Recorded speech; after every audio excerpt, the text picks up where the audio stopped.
Trying to settle into his new life was hard for a variety of reasons: the place itself, his new role, his worry for his nephew, and that he believed he was starting to have feelings for Val. At first, he had thought it was because they were both outsiders here in a way. Neither of them used to life in a city or setting like King's Landing or the Red Keep. Then, he was starting to be more sure that it was the woman herself. She was irreverent, funny, fierce, and despite looking nothing like her in spirit and personality, she reminded him of Lyanna a little, especially when he saw her fight. True, Lyanna had only done so in jest, but there was something about how Val moved that brought up memories of his sister in him. Other than Val, there were other things his mind had been having trouble with while he was here. Seeing and speaking to Aemon Targaryen almost had him running from the room. So shocked was he by the man's appearance, Aemon looking younger than even he did. It had shocked him so much that he'd ended up going to speak to Sir Alistair and Sir Jeremy to see if they had seen the former maester, just so he could know that he wasn't losing his mind. Both men telling him that they had, and they too didn't know what to make of it. The biggest shock to his system, though, wasn't his growing feelings for Val, how Aemon now looked, or even what was to happen with Cat. It was finding out that Brandon had married and had a son. More the first part. If he was being truthful to himself, as he'd always suspected, that his brother may have had a bastard or two out there. That Cregan was Brandon's son was clear to see. That Brandon had married his mother and the boy was true was a huge shock, and he'd argued with Ned about it when he told him. "You never told me, Ned. I have another nephew, and you never even thought to tell me," he said loudly as he paced his room.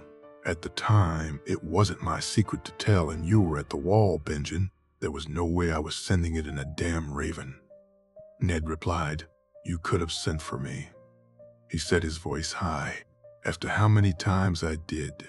No, on this, I'll not be told I was wrong, Benjen. I've made enough mistakes to know when I didn't make one. What use would it have been had you known earlier? Cregan and Ashara were in the west and you were at the wall. What use would the knowledge have done you?"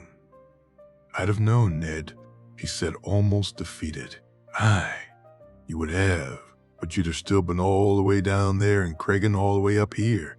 I didn't tell you to keep it from you, Ben. At first it wasn't my secret to tell, and by the time it was, we were already here," Ned said. In the end, he'd accepted his brother's words. He'd not been best pleased about it, and though his anger had faded, it had not completely gone away.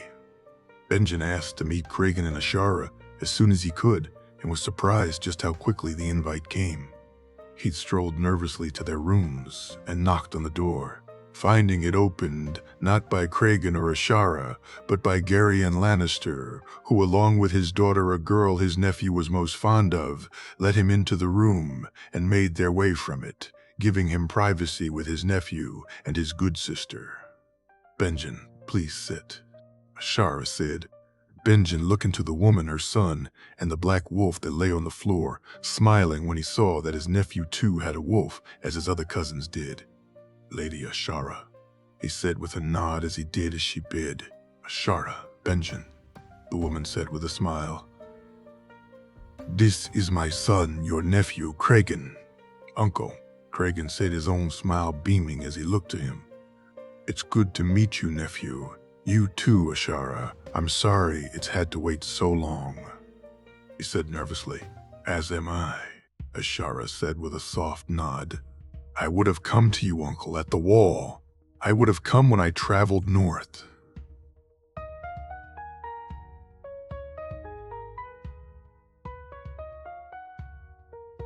Cregan said, and Benjen found himself staring at his face, the boy looking a bit confused and maybe a bit upset when he didn't answer. "Forgive me, nephew. You look so much like him, your father," he said, and saw Ashara nod her agreement.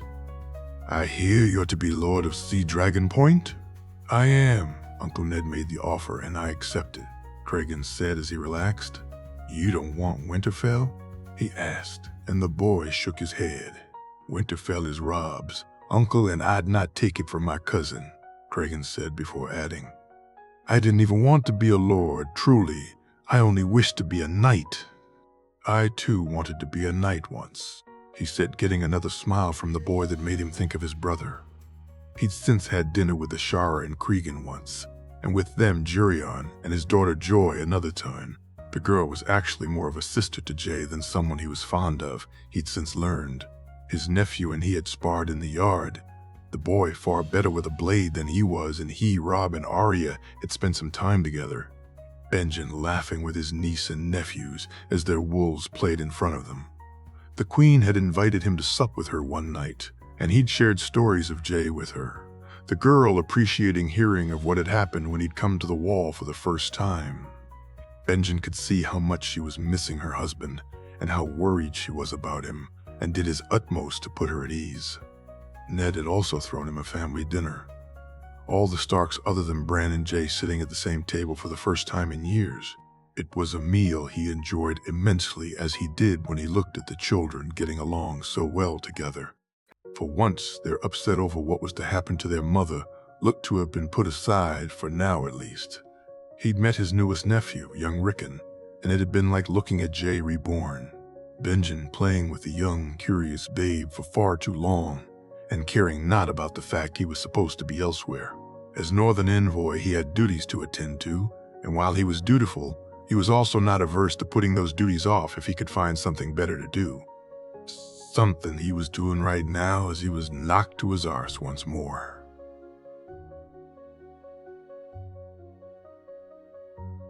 Gods, if all the crows fought like you, then we'd run the wall, Val said, reaching down to help him up from the ground. Mayhap I'm letting you win, he said as he dusted himself down, her laugh ringing around the yard. That's it, of course. Why didn't I think of that? The crow is letting me win. It's not that I'm better than he, it's that he's letting me win, Val said, still laughing. I'm not a crow, he said, taking up his stance. You dressed like a crow, she said as she came at him. Black was always my color, he said with a chuckle as he deflected her axe.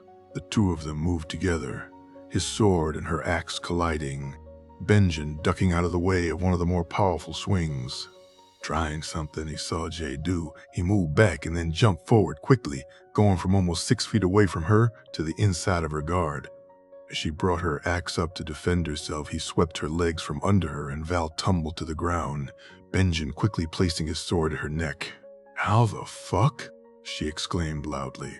Benjen, though, could see the look in her eye belied her anger as he reached down to help her up. Within the blink of an eye, he was on top of her, Val having pulled him down instead of allowing him to help her up. He could feel her underneath him, and she wasn't trying to get away, Benjen looking into her eyes, which looked blue today. Benjen had noticed that they sometimes looked gray, and he had wondered if it was her mood that made them appear that way. Looking down on her face, he found himself almost lost in those eyes before his own eyes moved further down her face to her full lips, his head then moving of its own accord, until a loud cough made him turn to see his youngest niece standing there looking at them. Uncle Benjen? Arya asked, raising an eyebrow and smirking at him. Arya, he said, rising to his feet to look at his niece. Val rising a moment later, frowning as she did so. As he told Arya how he'd beaten Val and what had happened, he glanced to see the woman herself looking at him, an odd look in her eye, and one that he felt showed a little disappointment. It preyed on his mind for most of the rest of the day, not even sparring with his niece, Lyanna Mormont, or with Val herself, allowing him to forget that look. Benjen instead finding himself wondering what would have happened had Arya not shown up, and what it would have been like to actually kiss those lips. King's Landing, 298 AC. Jaime Lannister. He held Joanna in his arms as Gorman examined Daisy, Jaime making a little game out of things with his daughter while his attention was far more focused on his wife. The birth of Ned Stark's son had brought the impending nature of their own babe's birth more into focus. Jaime wondering when the babe was to come and wishing to make certain that all was well with both the babe and his wife. Daisy felt he was worrying unnecessarily, as did her mother, his aunt, and every other single woman in his life. Jaime even being called a fool by the Queen of Thorns, who told him that if his wife worried not, then he had no need to. Still, Daisy had agreed to let Gorman examine her and make certain she was well, and Jaime looked on when the man finished doing just that. Hearing that his wife was as healthy as she could be, and that the man could find nothing to worry about concerning the babe, was a huge relief. Daisy having been right with her timing, and Gorman confirming the babe would be here within the moon. After thanking the man and seeing him out, he walked back into the room and let Joanna down from his arms, his daughter climbing into the bed beside her mother. "Are you well, Mama? Do you need soup?" Joanna asked her mother as he looked on with a confused look on his face. "I'm well, little cub. We were just checking on this little cub here," Daisy said, taking their daughter's hand and putting it on her belly. "Cub is coming, Mama," Joanna asked excitedly. "Soon, little cub," Daisy said, kissing Joanna as his daughter lay back on the pillow. "Soup, Papa. Mama needs soup," Joanna said, almost as if she was ordering him to see it done. He saw his wife shake her head, and so he walked to the bed, Jaime laying down beside them both, with Joanna in the middle between them. "Soup?" he asked Daisy quietly as he tickled Joanna to distract her. "When Joanna wasn't feeling well the other day, my mother made her some soup. She now thinks it's the cure for each and every ill," Daisy said, smiling as Joanna tried to get away from his fingers. He was perhaps being overprotective when it came to his wife, and though the birth of Ned Stark's son was what maybe sent him to Gorman, it was the absence of his own that had probably been the true reason for his concern. Jaime was worried about Jay, and there was not a damn thing he could do about him, and so it was on Daisy and Joanna that he concentrated his worries on instead. It was something he knew that Daisy had already figured out, and that she allowed him to continue to do so only showed just how well she knew him. "Papa, swing," Joanna said when she finally got bored with his tickles. "Not right now, little cub. Your father is tired," Daisy said as Joanna got up on her hands and knees and climbed up onto his chest, her fingers reaching out to move his eyelids as he pretended to be asleep. "Papa, sleep," Joanna said as she moved closer, Jaime waiting until she was right at his face before he grabbed her and kissed her face repeatedly, Joanna giggling and telling him to stop. "No, Papa, no kisses, no," Joanna said each time she caught her breath from laughing so hard. The knock that came to the door, unfortunately, signaled the end to all his fun, Jaime taking the note and reading it and knowing his day was now set to begin. "Bye-bye, Papa," Joanna said as he kissed her cheek. "Bye-bye, little cub. I'll try to get back for lunch," he said as he kissed Daisy, and then he listened to his daughter and wife plan their day as he walked from the room. The guards were already ready, and Loras and Jors soon joined him. The walk to throne room, one that had him thinking of his missing king. That Margaery was to do this alone was something he knew that she didn't wish for, but politically it would maybe turn out for the best. The realm seeing a queen act. A queen could only be a good thing, he felt. As he walked, he began to think of Cersei and try. As he might, he couldn't get the thoughts of his sister out of his mind. This had been what she had wished for, to be a queen that mattered, a ruling queen who sat as the equal of the king. He supposed in her own way, she did almost get that, as she never got the chance to rule, and Robert never cared to. "They're all there?" he asked. "They are." "Harding arrived late last night," Loras said. "Why wasn't I told?" he asked as they walked into the throne room. "Her Grace felt there was no need to disturb you, my lord, that you and your family didn't need to know of this until now," Loras said, and he nodded. He walked to the front and took up his position by the throne, looking around to see that the court was already filling up despite the early hour. That Margaery wished to do this so early was a surprise, as he'd have expected it to be done much later in the day. Jaime wondering if it was nerves that made her decide to do it this way, or was there another reason? It was something he resolved to ask her about later, but for now, he stood like the others in the throne room and waited for the Queen's appearance. Looking out, he could see the blonde-haired Sir Harold, the white falcon of House Arryn worn far too proudly, especially after all Jon Arryn had done. Beside him stood an old gray-haired woman, and around them were the various lords of the Vale. Jaime, seeing Lords Corbray, Hunter, Malcolm, Belmore, Hersey, and Egan all standing near the new Lord of the Vale, Jan Royce, who himself was speaking to the Lords Redford and Grafton, those who'd fought against them and those who'd not.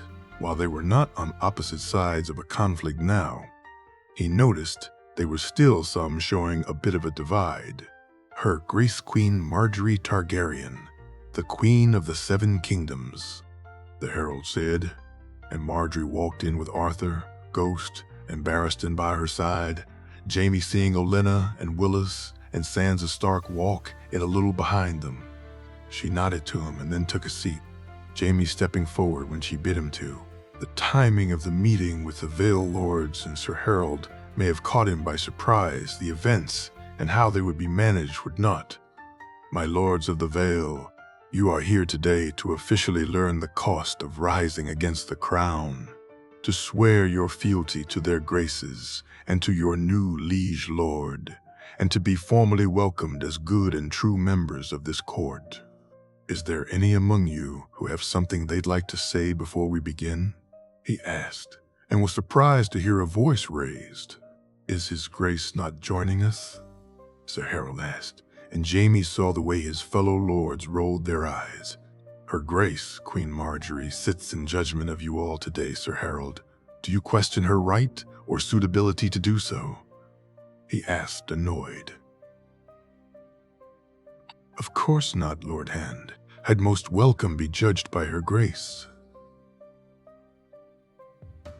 Sir Harold said, and Jaime saw how Ghost rose to his feet and smirked as he wondered. If the king was present after all, Your Grace, Jaime said with a bow as he turned to Marjorie, Lord Malcolm, Lord Hunter, Lord Corbray, Lord Hersey, Lord Egan, Lord Belmore, Lady Waynwood, and Sir Simond, step forward and be recognized. Marjorie said as the lords and ladies did as she bid Jaime, watching them intently to see if any dared showed any unwillingness, which none did. Your Grace, Lady Waynwood said, stepping forward a little ahead of the others, the woman acting as the representative of the rest of the Lord of the Vale. All of you rose against my husband and me in support of Jon Arryn and Robert Baratheon's continued attempt to usurp my husband's true and legal right to the throne. That in doing so you followed your liege lord has been taken into consideration in relation to the punishments you are to be subjected to. Do any of you have anything to add before we get to those punishments? No, Your Grace, Lady Waynwood said. Very well. You are hereby ordered to pay increased taxes of 15% per year for 5 years. If during this time even the merest hint of disloyalty is found, be it to the crown or to your new liege lord, then you will be brought back here to face a further and more severe punishment. I warn you, my lords, my lady, do not misinterpret our generosity for weakness. My husband and I seek to bring the realm together and not tear it apart, and that and only that is the reason why your punishments are not far more punitive. Charchers, Marjorie said, and he saw the lords nod. I thank you on behalf of the Lords of the Vale, Your Grace, Lady Waynwood said with a curtsy before she and the others moved back. Lord Redford, Lord Grafton, please step forward. Marjorie said as both men did as she bid. Your Grace, Lord Grafton said with a very respectful bow. Jaime looking to see Lord Redford matching it. Both your houses refused to rise against my husband and me, and while neither rose with us, we understand your reasons for not doing so. Lord Grafton, it is the will of His Grace and I that your own taxes are to be reduced by 15% for the next 5 years, and that once our business here is done, that you are to take a meeting with our Master of Trade, Lord Manderley, in order to discuss future areas of mutual benefit. Marjorie said to a smiling Lord Grafton, I thank you, Your Grace.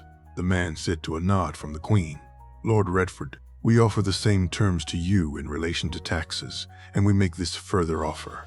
Your sons, Sir Michael and Mia Stone, have strong feelings for each other. You are aware of this?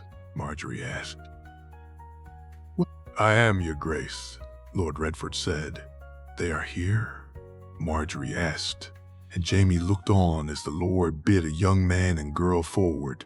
Jaime recognizing the man as the one Jay had fought in King's Landing and Highgarden, and the girl could only be Robert's daughter. His Grace and I are most keen for this match, my lord, most keen. To ensure it comes to pass, we have decided to legitimize Maya Stone as Maya Durrandon, and to name Sir Michael as Lord of a newly created seat in the lands outside of Harrenhal, a lord sworn directly to House Targaryen. The crown itself will cover the cost of the keep to be built there as a wedding dowry, Marjorie said.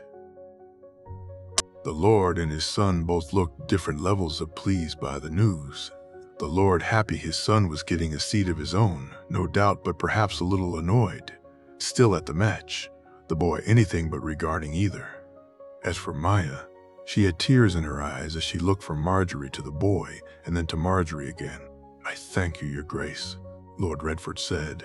I, your grace, thank you, truly, Maya said, wiping her eyes as Lord Redford stepped back. You have the best wishes of myself and my husband for your future happiness, Lady Maya. Marjorie said, her smile true, as the newly named Lord Michael took his betrothed's hand. After telling both men that she'd accept their oaths of fealty with the others, Sir Harold was asked to step forward, the boy staring almost lustily at Marjorie, and Jaime saw that ghost haunches were now raised. Sir Harold, as per the offer my husband offered you, you are aware that the terms are non-negotiable. You have but one thing to say here today. Choose your words wisely, Marjorie said as the man smiled and bowed as he looked at her. I thank you, your grace. I am here to accept your grace's most kind offer, and to do so without prejudice or regret. I find her judgment to be most fair and true, and am warmed by her compassion and by her beauty. Sir Harold said, and Jaime wondered if he even saw the bared teeth of the white wolf. So intently was he looking at the queen. Then the crown and Lord Royce will accept your oath of fealty and leave you with this warning, Sir Harold. You are from this moment forward Lord Arryn of the Eyrie. But you should take note of what happened to the last Lord Arryn. My husband took his head himself, with his own sword. My lord, be sure to not suffer the same fate. Loyalty is not just expected from you, it is required, and the crown will be watching, Marjorie said. I take comfort in knowing I'm being watched through your eyes, your grace, Harold said, smiling as he bowed. After the oaths of fealty were sworn first to the crown and then to Lord Royce, Jaime saw one of the northern squires approach Lord Corbray and the man follow him from the room. Marjorie nodded to him and he followed her, joining her as they walked down the corridors, and he could sense she was annoyed. The reason for that annoyance made clear as soon as they entered her rooms. Damn him for making me face that alone. Did you see that fool? To flirt so openly? Damn my husband for not being there? Marjorie said as she took her seat. Ghost did not look best pleased, your grace, Jaime said, smirking, which at least had the effect of making Marjorie laugh. No, he did not. I swear I thought if the fool just crossed the line a little more fully, the ghost would have been eating on falcon's wings today, Marjorie said, rubbing Ghost's head and laughing. You did sterling work in there, your grace. Sterling work. His grace couldn't have handled it any better, he said, and she nodded as he turned to leave. Lady Dacey? Marjorie asked, making him turn back. Within the moon, your grace, he said, receiving a warm smile in return. With any luck, Jay will have returned by then, she said, a little subdued. I have no doubt he will have your grace, he said as he walked from the room. King's Landing, 298 AC. Sierra. She sat in the large room and waited to be invited into the solar. That the girl had kept her waiting. Not something she was too perturbed about, as it gave her time to get lost in her thoughts once more. It had taken her time to both arrange the meeting with the young girl and to feel up to actually going to the meeting itself.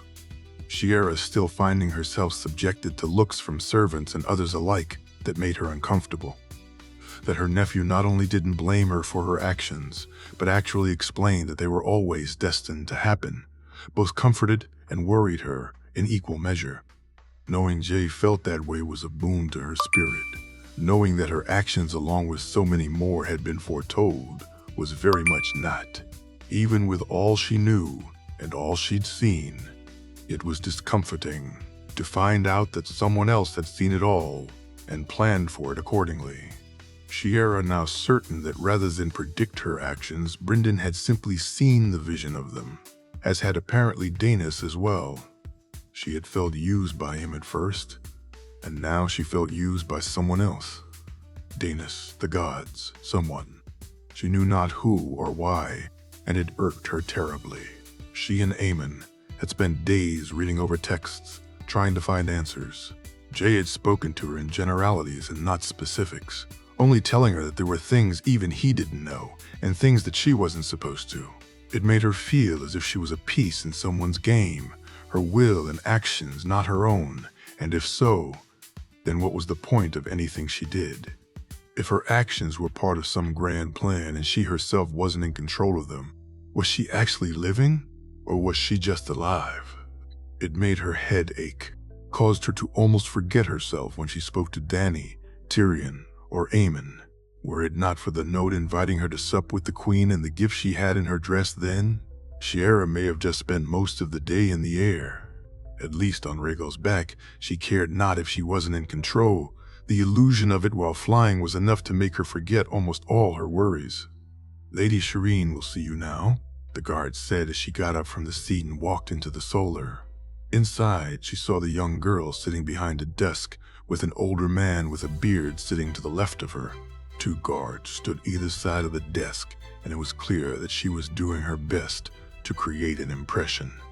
Shiera smiled and the girl returned it, surprising her with just how true the smile was if she was being honest.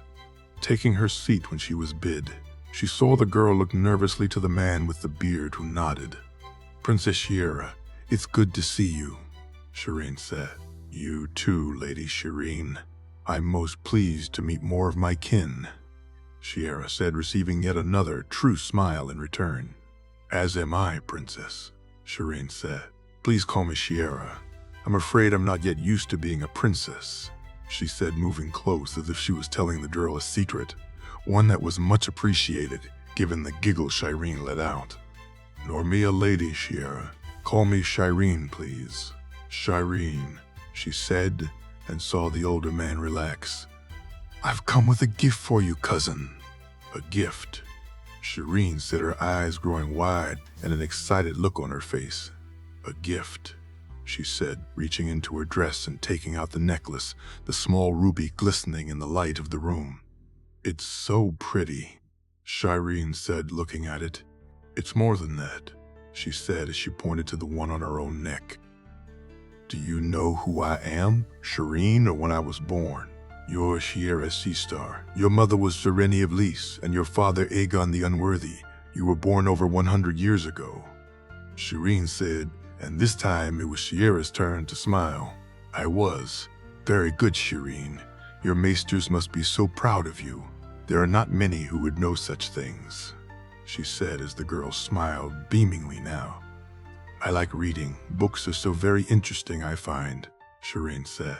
"I, too, like to read, especially when it comes to magic," she said and saw the bearded man move forward in his seat. "Magic, princess?" the man said. The man said, "Magic, my lord." "Sir Davos, princess." "Sir Davos, magic is a real and true thing. You've seen the dragons, the direwolves. I and my nephew Aemon are proof enough of it, as is this," she said, raising the necklace in the air. "What does it do?" Shireen asked as Shiera moved towards her, Sir Davos and the guards moving to stop her, and the girl waving them off. "I assure you, sir, my cousin has nothing to fear from me or from this," she said, placing it around the girl's neck. The look on Sir Davos's face, then on the guards, made Shireen look worriedly at her and them for a moment before Shiera reached into her dress and took out the small-looking glass and handed it to the girl. Shireen's fingers soon going to her cheek and touching where the grayscale scars had been just a few moments earlier. "How? I can't. Is it gone?" Shireen asked as Davos looked at her and the girl. In a way, yes. Just like with mine own making me look this way, the ruby allows for you to look how you would look, how you should look. It doesn't cure it, and when you take it off, it'll be as it was before. But as long as you wear that necklace, the scars won't appear and the grayscale can never return. Shiera said. Never return? Davos asked. While the disease was stopped, Sir Davos, it was never truly cured. In time, it would have returned, maybe 10 or 20 years from now, maybe longer, but eventually it would return, she said. And now it will not? He asked hopefully. Now it will not, she said. The hug she was then enveloped in was firm and unyielding, Shiera welcoming it, and the words the girl spoke softly into her ear. Her expression of gratitude heartfelt and true, and Shiera just told her that they were kin, and it was the least she could do. She was asked to dinner that night, which she declined, her plans already made, but she did agree to join them another, something that Shireen was most pleased by. Shiera, bidding her cousin farewell and making her way back to her room. Time seemed to almost race by as she sat in her room, Shiera feeling better than she had in days after speaking to her cousin, and before she knew it, there was a knock at her door. She opened it to find the Queen's brother there, Sir Loras, ready to escort her to her meeting with the Queen herself, and she nodded and followed the man down the short walk to the Queen's chambers. After knocking on the door, she was led inside, and Shiera was surprised to see the Queen sitting at a small table with a place set for her in front of her own seat. I thought we'd eat before we spoke, Marjorie said, and Shiera nodded as she took her seat. She looked on as the Queen fed the white wolf, some of the meat from a side plate, and she poured herself some wine as they began to eat. Shiera's appetite was not as full as the Queen's, who ate the meal most hungrily. A long day, Marjorie said when she noticed her looking. A good one, Your Grace, she asked as she picked at her dish. A better one today than yesterday, Shiera, Marjorie said. That was pretty much it for the small talk, it seemed. The Queen not really in the mood, she guessed, and yet she felt it would have been the same with whoever she ate with this night, and that it was not just because it was with her. Once done, a servant was called for and the table cleared, Marjorie bidding her sit with her near the fire and Shiera following her into the other room. Ghost lay down between them both, Shiera looking on as Marjorie ran her hands over the wolf's belly, and he then began to drift off to sleep. For such a large and dangerous wolf, he really is quite the big softy, you know, Marjorie said with a smile. My nephew has said the same of him often, Your Grace. Marjorie, the Queen said, and she nodded. I was most wroth with you, Shiera, most wroth. I must admit that I've not yet come close to forgiving you, Marjorie said, raising her hand when she went to speak. Oh, I know what Jay wishes, what the journal says, and I know deep down that the last thing you wished was to harm me or my husband. But I did, she said. You did, Marjorie agreed. I am truly sorry for my part, Marjorie.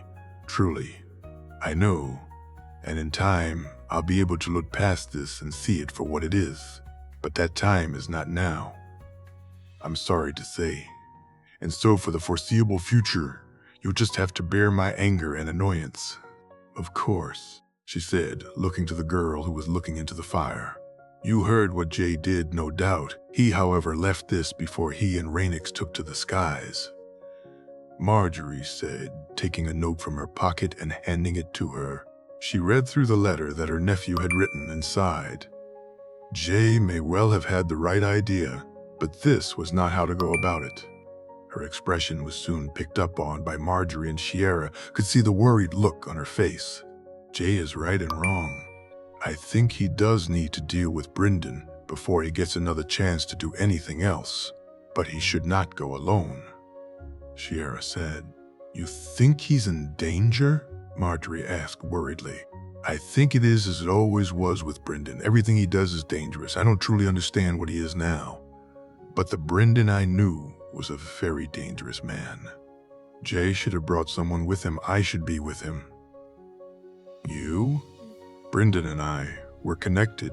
He may not feel how he once did, and I certainly do not. But we loved each other deeply once, and Jay should have used that against him.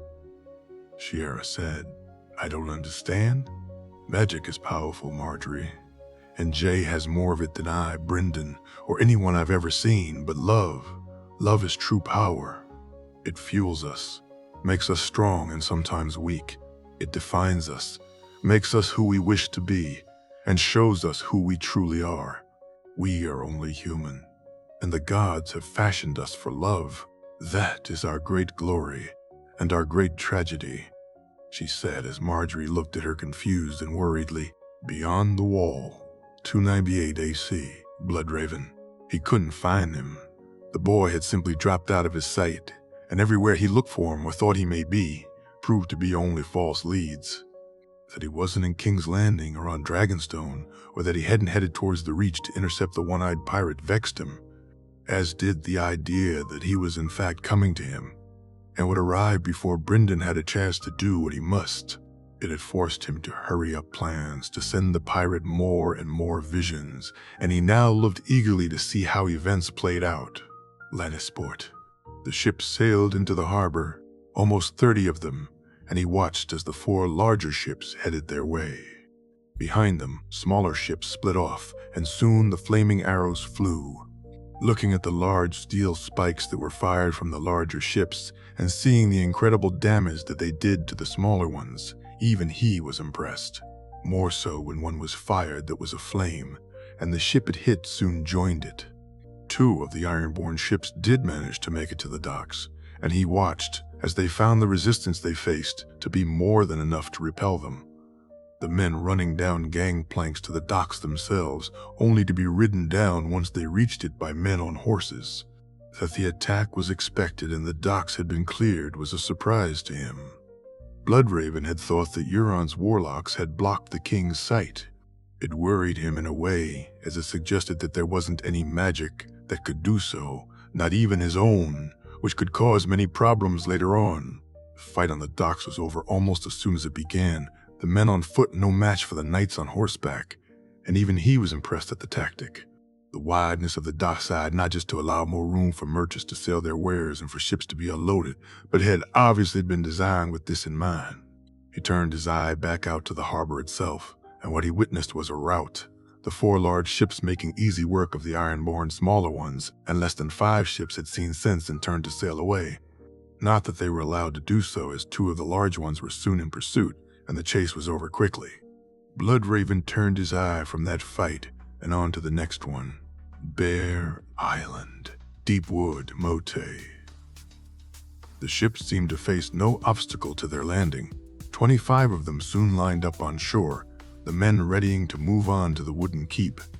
That these men were not veterans of their last sojourn to the north and were made up more of sell sails than Reavers was, perhaps the reason for their laxity. Bloodraven watching as the cost of that laxity readied to play out. Just like in Lannisport, it was to be horses they faced. And just like in Lannisport, the men were not equipped to do so. The only true difference was the scale of the slaughter, and that half the ships did actually manage to escape. He looked on as the Northmen rode down men, the swords, axes, morning stars, and maces all hitting home, while the men on foot stood no chance. That they had no archers showed just how ill-prepared they were for this attempted invasion. And he wondered, had Euron so filled them with tales of its ease, or was it their own ineptitude that made them so ill-suited? He bemoaned the fact that with his raven's teeth alone he could have held the Northmen off long enough to either take the invasion further, or to at least ensure they suffered more losses than the Sell Sails did. As it was, the route didn't take long, and he doubted the ships that did manage to sail from the coastline were sailing to join back up with the Iron Fleet. Instead, it would be back to Essos and the Stepstones these men went, and Deepwood Moat wouldn't even see an attack today, let alone need to face a siege. His eye soon turned across the Bay of Ice, and the sight that awaited him made the one he'd left seem a glorious victory. 10 ships they'd sent to take Bear Island, and 2 of the larger ships they'd found ready and waiting for them, one sailing out from the dock to meet them face on, and the other coming in from behind. Again, he bemoaned the fact that they had been so ready for the attack, and he wondered how that was possible, ready though they were, and the large ships were soon cutting through the smaller ones as if they were nothing, the steel spikes crippling ships as the large ships just kept on moving. Flaming arrows and balls of pitch that the Ironborn fired back with simply bouncing harmlessly either off the large ships themselves or landing where the ship had been but moments before. Bloodraven noticing for the first time that despite their size, the larger ships were much faster than the smaller ones. He didn't stay looking here for long. 3 of the Ironborn ships had already been sunk, 4 were crippled, and the last 3 were now caught between the 2 larger ships. Bear Island lay less than a mile from where the battle was taking place, and yet the only Ironborn who land on the island today would be a body that washed onto its shore. Bloodraven knew Euron's mind. He'd spent more than enough time in it after all, and he'd sent these men here to die. But it was one thing to make a gambit, another to simple waste men. This was simply a waste. He'd drawn no one here, nor would he. And so his eye began to move once more. The Shield Islands. The sea was covered in ships, the Kraken flying high as they sailed toward their destination. He could see the silence out in front of the fleet, Euron standing on its bow while his brother was tied to its figurehead. Moving his eye to the islands themselves, he saw that while they were ready and prepared, the force they had at their disposal wouldn't be enough. The attack was sure to be successful, and the dragon's tail was soon to be stepped on. Something felt wrong to him, though, and so his eye looked beyond the islands and further down to the south. Over Brightwater Keep, he traveled, and it was just past Bandalon that he saw them, Bloodraven wondering how they'd managed to get there so fast. And was it just luck that had them sailing in the direction they were going? He doubted it was, and it vexed him that he knew not how that could be, almost as much as it vexed him to see the makeup of the fleet that now sailed north towards the Shield Islands. Were it just the number of ships alone, then the Iron Fleet would be outnumbered, but having seen the damage that the larger ships could do, and seeing that there was half a dozen among the fleet, the Iron Fleet was doomed. He began to panic.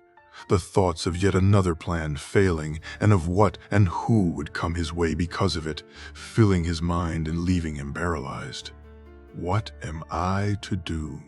How to help? When will he come? His eye turned back to the shields, and he searched for the man below, forcing his way in as much as he could, and knowing it was not enough. His power didn't allow him the control he wished for. And so it had been whispers and dreams he'd used to see his will was done. The time for whispers was over, and so as the Iron Fleet sailed closer to the shields, Bloodraven began to shout, "They are coming, blow the horn. Blow the horn, or lose him forever. Blow the horn, or you will die. Even a god can fall." As he watched Euron rise to his feet and give the order, he began to smile and readied himself for what was about to happen. Beyond the wall, he felt the child standing there looking at him. And while she usually left him alone when he swam beneath the sea, for some reason she wasn't doing so now, despite it not being what he wished for, and despite here being not where his eyes should be. Bloodraven opened them and looked to Leaf, who stood with the plate of paste in her hands. "You bleed," she said, reaching out, and he felt the touch of her fingers on his withered skin for the first time that he could remember. "You bleed."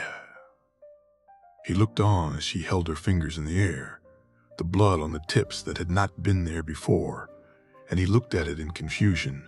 He'd not bled in over 50 years, among the very many things he'd not done since he became less a man and more a tree. As he looked at the fingers she held in the air, he believed he heard it, though even if he couldn't be sure. "I need to see," he said.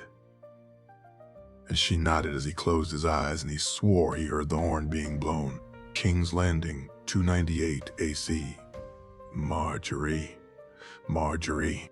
Her meeting with Sierra disturbed her, and Marjorie spent the rest of the night unable to sleep, not even Ghost's presence in her bed helping her to relax. It was because of this lack of sleep that as she broke her fast the next morning, she was so irritable. Eleanor, Mira, and even Sansa suffering because of that irritability, and even her grandmother finding that she was not immune to a tongue lashing when she suggested postponing Lady Catelyn's execution until after Jay's return. Had it not been for her lunchtime visitor, then there was a great risk that before the day was ended, Marjorie may have alienated every single person close to her. "Lady Joy is here to see you, Your Grace," Mega said, her voice almost a whisper, and had she still not been so annoyed, then she'd have realized that her cousin was fearful of her reaction. "Send her in," she said dismissively, barely looking up from the papers on her desk. She heard, rather than saw, Joy come in, the girl taking a seat and just waiting for her to speak, while Marjorie looked through papers that she barely read and huffed air from her chest constantly.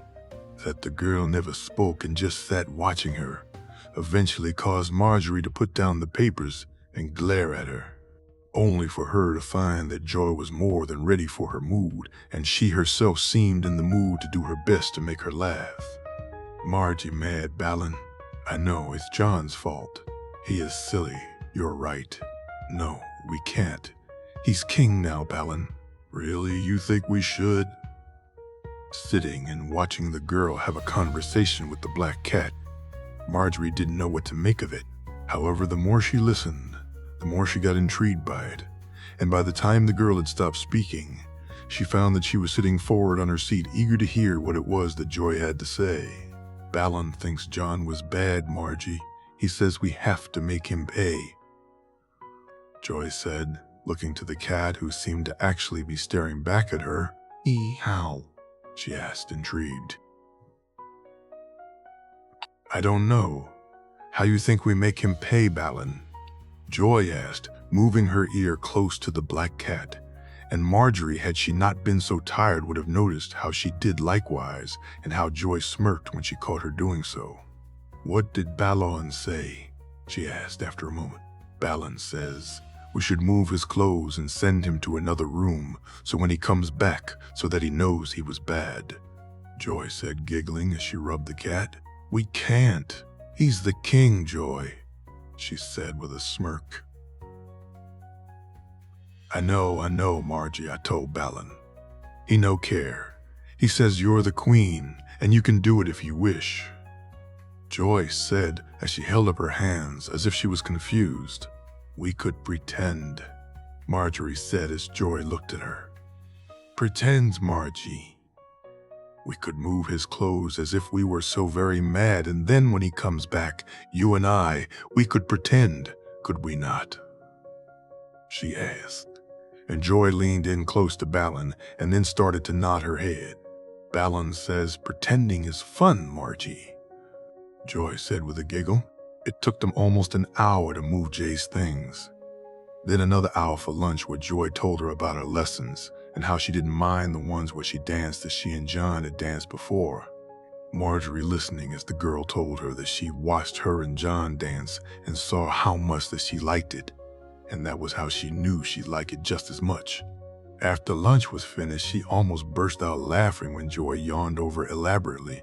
"So tired, so sleepy. Balin sleepy too, you sleepy, Margie?" Joy asked, the girl's eyes completely alert as she looked at her curiously. "I'm tired too," Marjorie said, and Joy nodded before she looked to Balin and spoke, and then turned to her. "Balin says you should rest, Margie.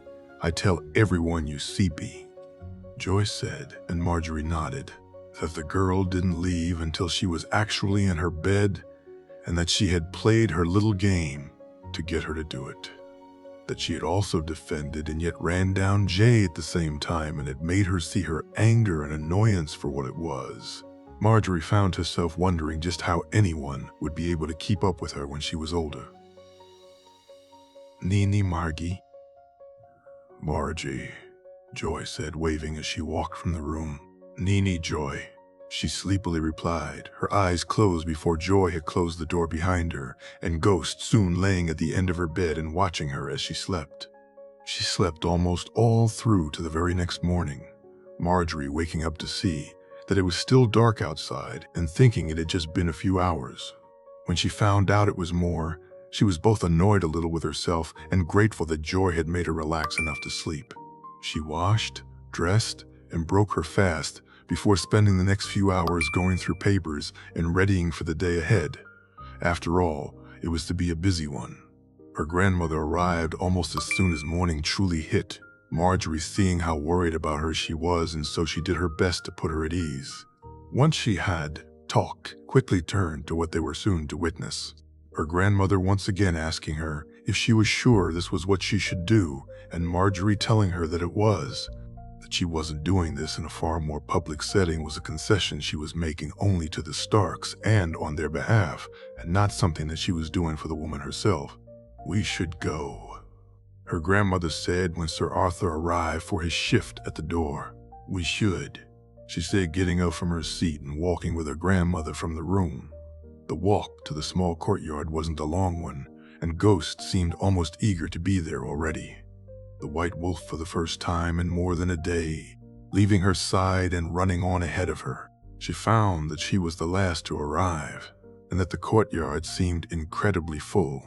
Marjorie soon taking note of who was and who was not here.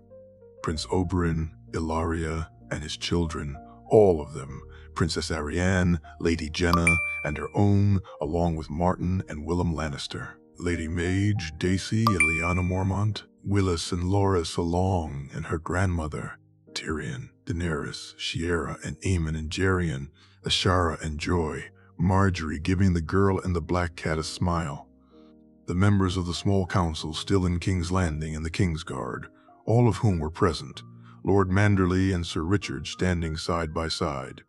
The only people missing were the Starks and Jaime, though his own absence was soon remedied when Marjorie saw him arrive leading Lady Catelyn herself. The woman looked around at each of them, at her with hate-filled eyes, and at the blot nervously, Marjorie wondering if the woman would rant and rave and say horrible things about her husband once more.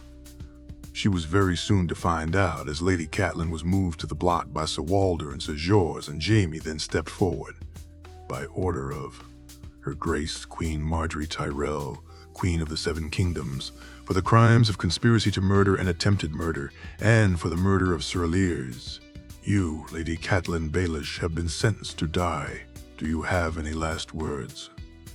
Jaime said, and Marjorie found her eyes drawn to Aelir's widow and children, rather than the pathetic sight of the woman who was now about to lose her head.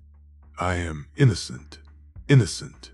Please, please, Catelyn said, struggling as Walder and George pushed her down onto the block. Marjorie nodded to Jaime and watched as he reached behind his back and drew the sword. Black fire shining in the light as he held it out and raised it up. He spoke no words, which surprised her, and almost quicker than she was ready for it. The sword fell true and clean. Marjorie's eyes not leaving the sight until the head rolled away. She felt no regret for the woman's death, other than it would hurt her family. Even knowing that Jay would be angry with her over it wasn't something that she felt regret over. The woman had been given a just sentence for her crimes, and her punishment was warranted. That it was Jay's father by choice who swung the sword had been at Jaime's own suggestion and wishes, and she could understand his reasons. See that her body is treated respectfully and is sent to River Run, she said as she turned and walked back into the Red Keep. She'd spent far too much time on a woman who deserved none of hers or any of theirs. Valyria, 298, AC, J. Harris Targaryen. He slept beside his sister Rhaenys, making a space beside herself, and Jay leaning up close against her scales. The dreams he expected to come did not, and his sleep was one that left him well rested. When he woke the next morning, he was surprised to see his sister was still asleep, and then he was surprised even more by the voice that called his name.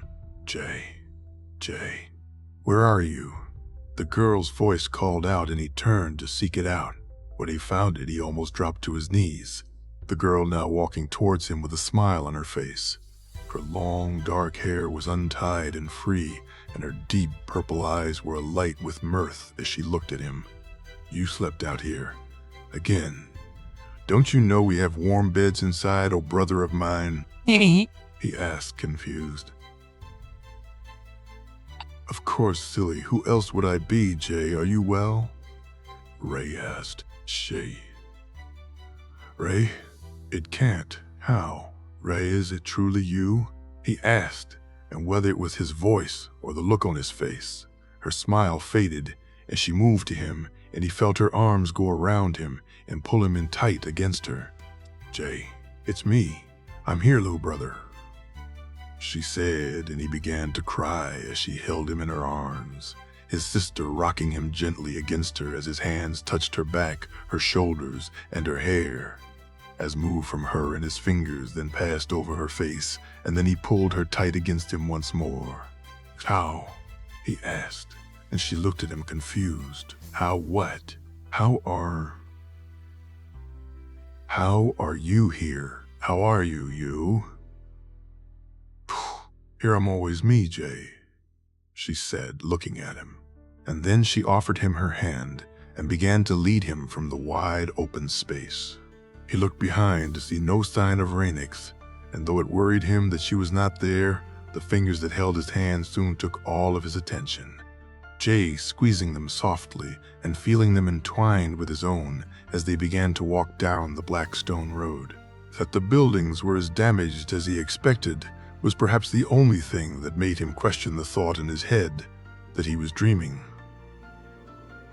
Jay sure that if he was then, the images he'd have seen would have been of what had come before and not what it was now.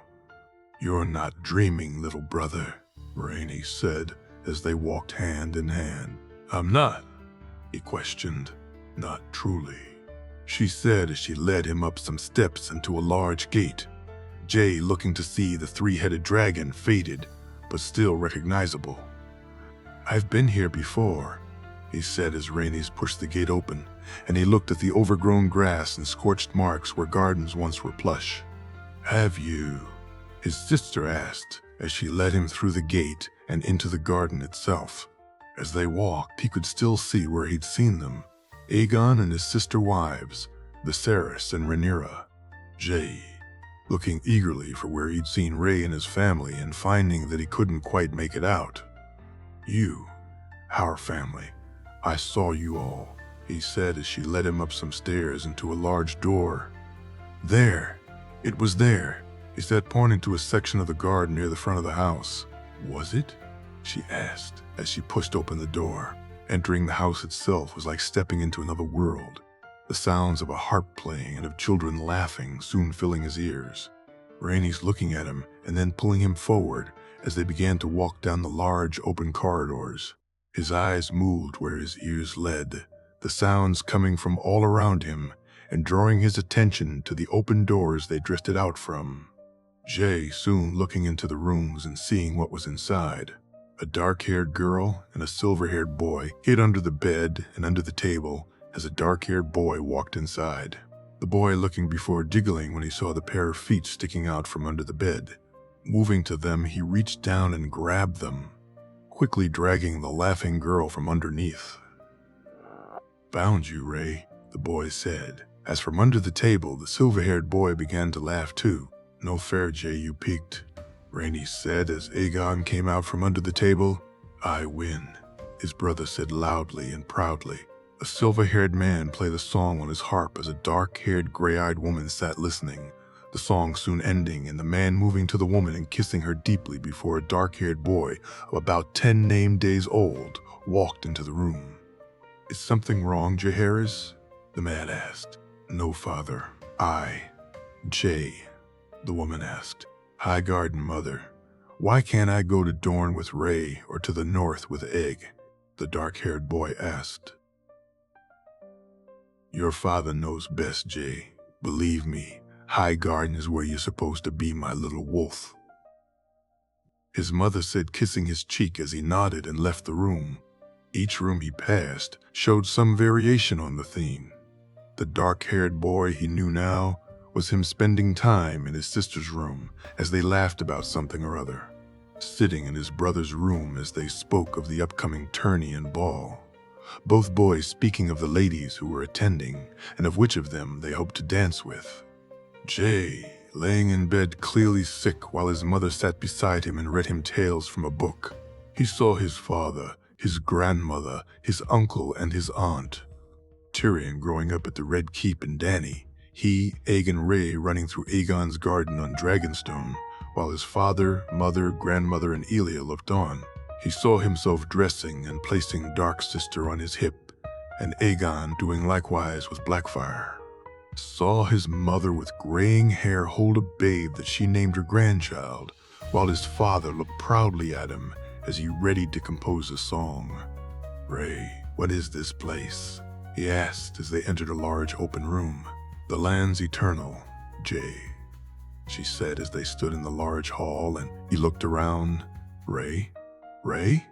he cried out as he turned, and she was gone from his sight. He stood alone in the room, calling out her name and finding no reply. Turning to walk from it, he found there were no doors and no way out. Jay ready to call out for someone, anyone to take him from this place, only to see him in front of him. His silver hair was long, and he was of a height with him. Aegon, though seemed younger or slightly younger anyway. "Aeg," he called out softly. "It's me, brother. Long have I wished to see you for true," Aeg said, his hand reaching out and Jay almost jumping back when he felt his touch. "Aeg," he said happily, moving to him, his brother embracing him as Jay held him tightly, unwilling to let him go. They stayed there for some time, Jay with his eyes closed as he just enjoyed his brother's embrace. Who broke from? Who he couldn't tell, but after a few moments they were standing looking at each other, almost as if they were taking each other in. "It should be you, Aeg. You were to be king, not I," he said. "No, brother, it could only ever be you." "Shas," Aeg said. "Why? Why couldn't it be you? It should be you." "You, Rhae, they took you from me," he said, his voice pained as he dropped to his knees. "They took you all from me," he said as he cried out. He felt his brother's embrace once more and was helped to his feet, Aeg looking at him with a sad look on his face. "It was as it had to be, but it had to be you, Jay, only you." "Why?"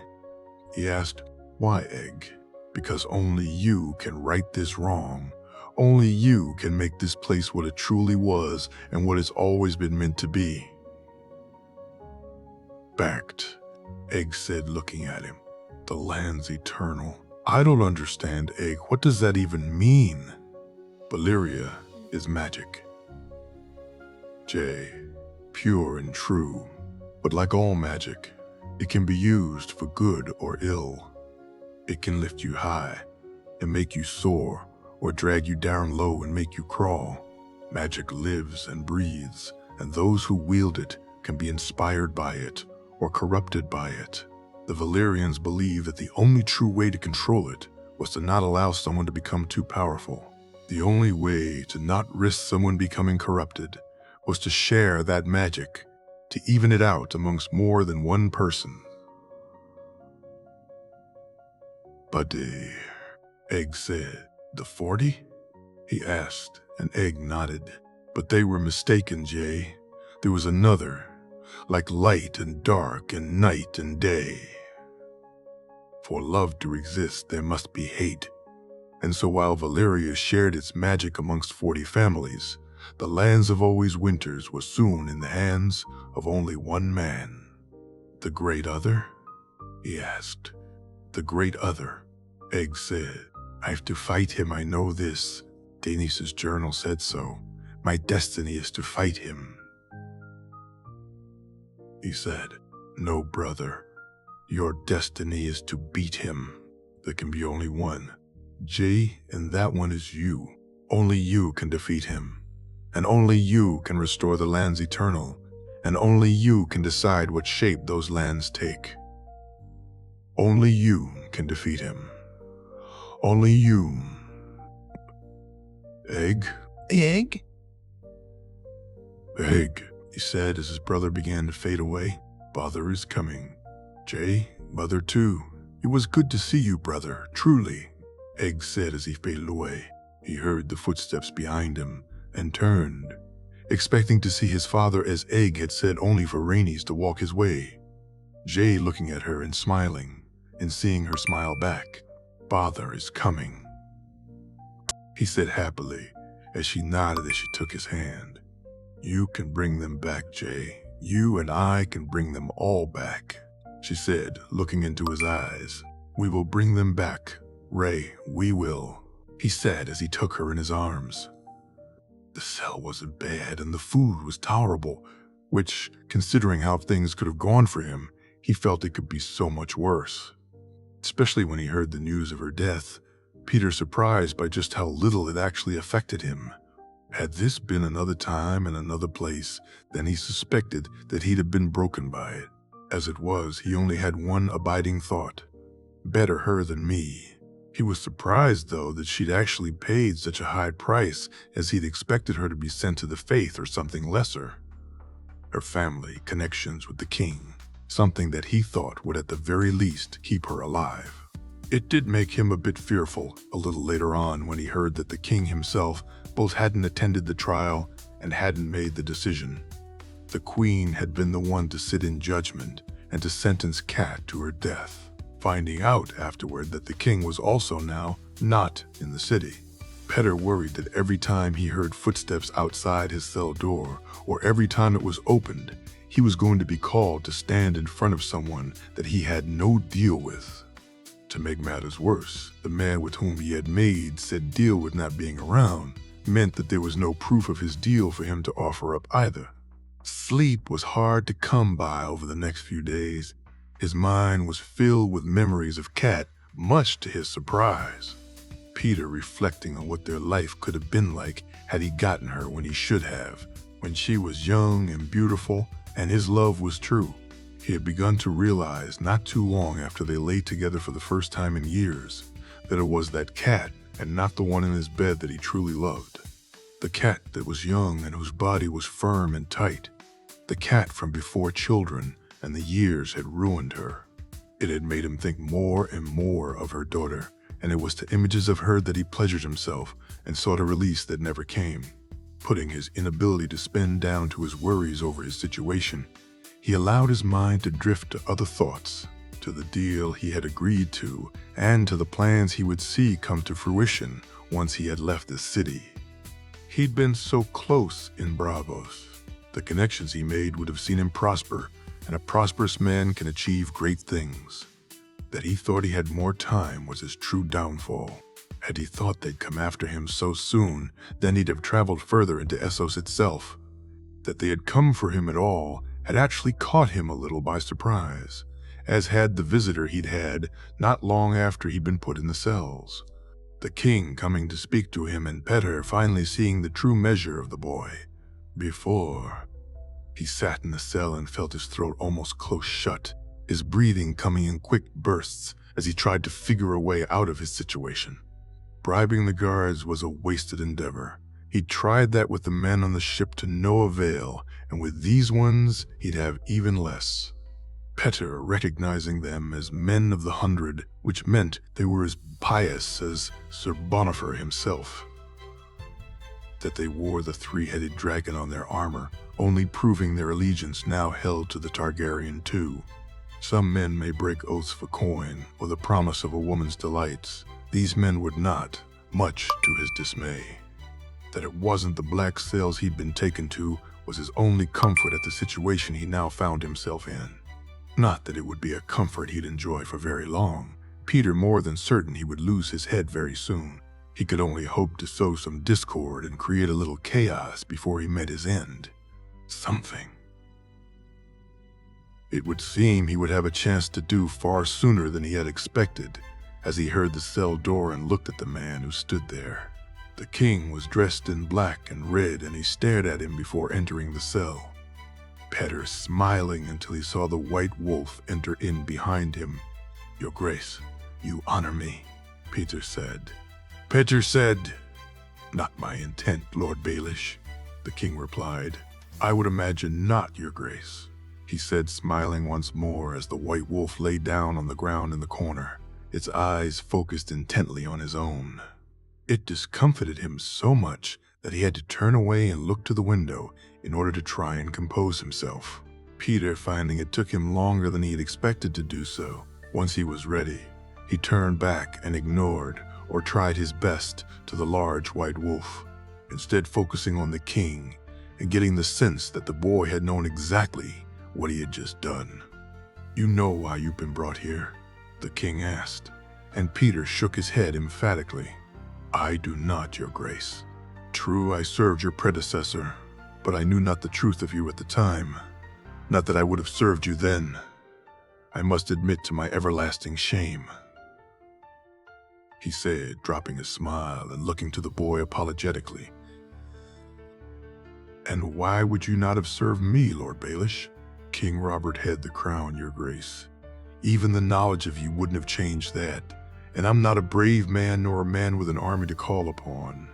I served King Robert both because I thought him true, and I freely admit because it allowed me to rise higher than I dared think possible, he said with a grimacing grin before he schooled his face.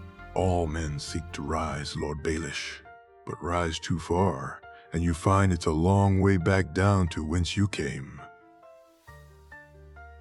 the king said before smirking. As your present situation no doubt proves, Your Grace, surely the mere fact that I served another king is not cause for this? He said, shrugging his shoulders. You were given a chance to surrender to my forces. Lord Baelish, Riverrun was sure to fall, and yet rather than kneel and beg my forgiveness, you choose to run, to hide. From what were you running, my lord? If you truly believe your only wronging of me was serving another king, do you think me a monster, a tyrant? The king asked.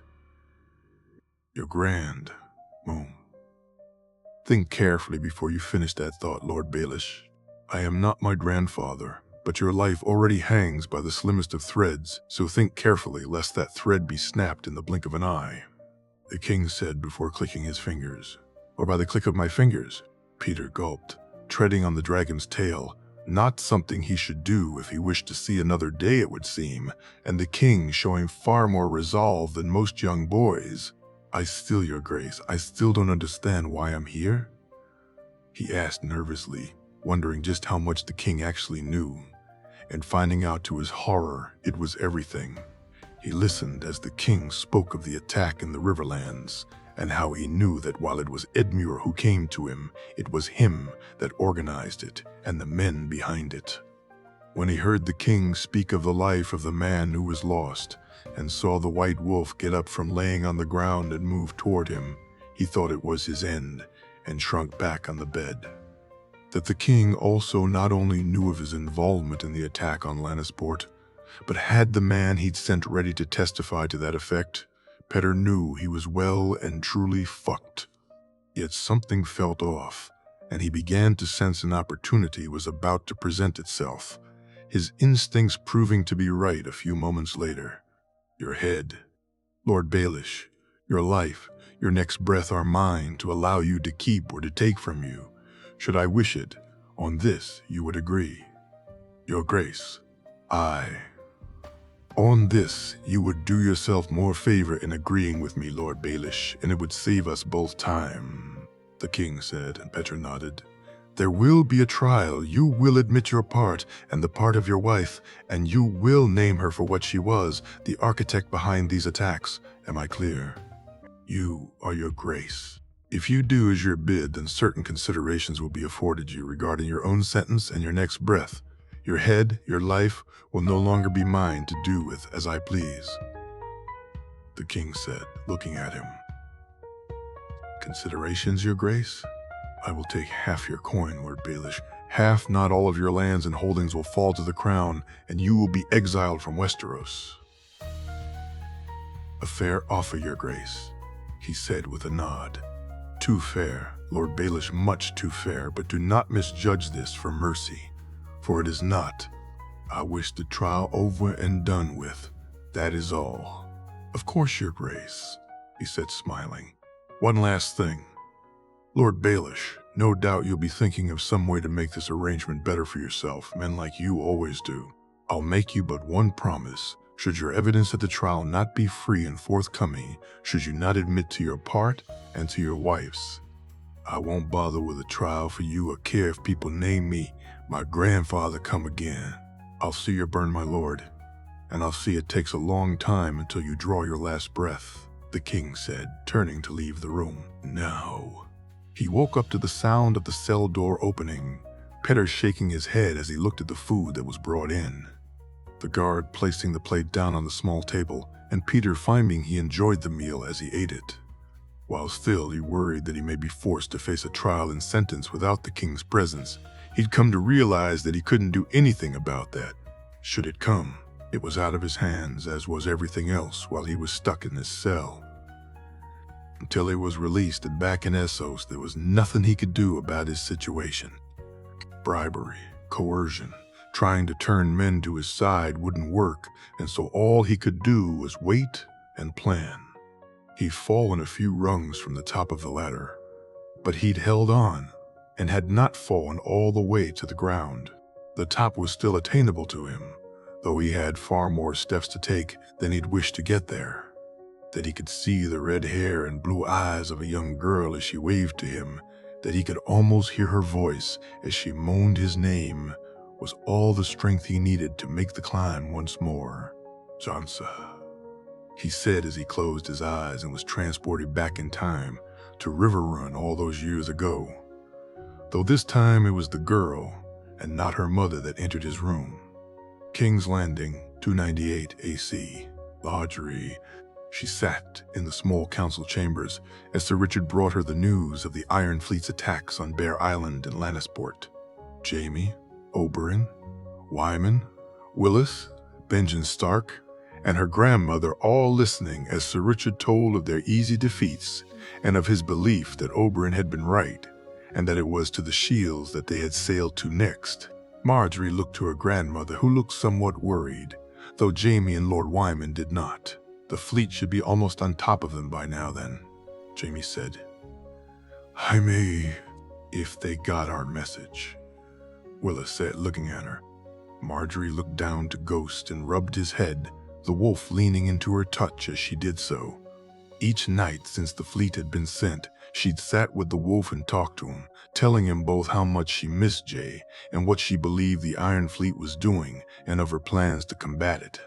Shiera, Aemon, Jaime, and Oberyn had all been clear on what Jay could do with his warging, and she knew the truth of it from her own experiences with Ghost.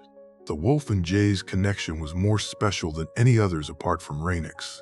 They got our message, she said to Nods. We also sent word to the Shields themselves. If the Iron Fleet and Euron Greyjoy try to take the islands, they'll find them ready for them. Her grandmother said, Is there any other business? She asked. It turned out there was some, Willis asking for access to coin for the expansion of the orphanages and Benjen speaking to her about the loyalists who'd come with him from the Wall. Marjorie asking him to arrange a meeting with Sir Alliser and Sir Jeremy for later that day. She was about to call the meeting to a halt when Benjen added one more thing, something that surprised her greatly. I don't have much experience in big cities, Your Grace. I've been to White Harbor once or twice, and that's pretty much it. But since I've gotten here, I've been struck by the smell, as I'm sure have all of you who've been here more than I have. Benjen said, We have, she said, nodding her agreement. Is there nothing that can be done? He asked. Prince Tyrion has come up with some plans. Lord Stark, I know His Grace had intended to adapt them somewhat, something he hasn't got around to yet, but we've started work on a project based on the system used in Casterly Rock, she said, looking to Jaime. It's of course far more extensive, and as with all such projects, it's costly and time-consuming.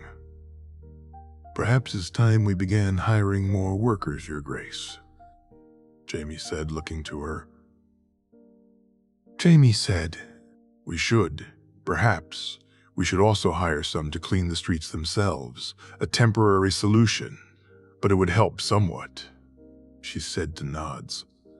Thank you, Lord Benjen, for bringing this to my attention. With the meeting done, she rose to her feet, as did everyone else, and then she walked to the door. Loras and Arthur set to be her guards for the day. Sansa and Mira were acting as her ladies.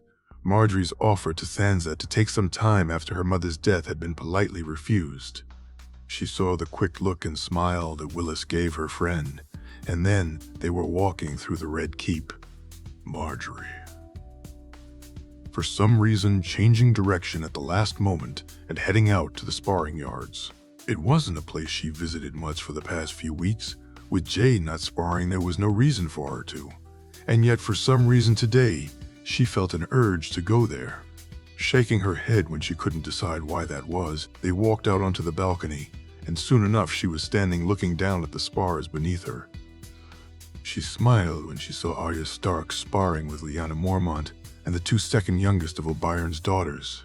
The four girls had built up a friendship of sorts, with each of them keener to spar than embroider or do a more ladylike pursuit.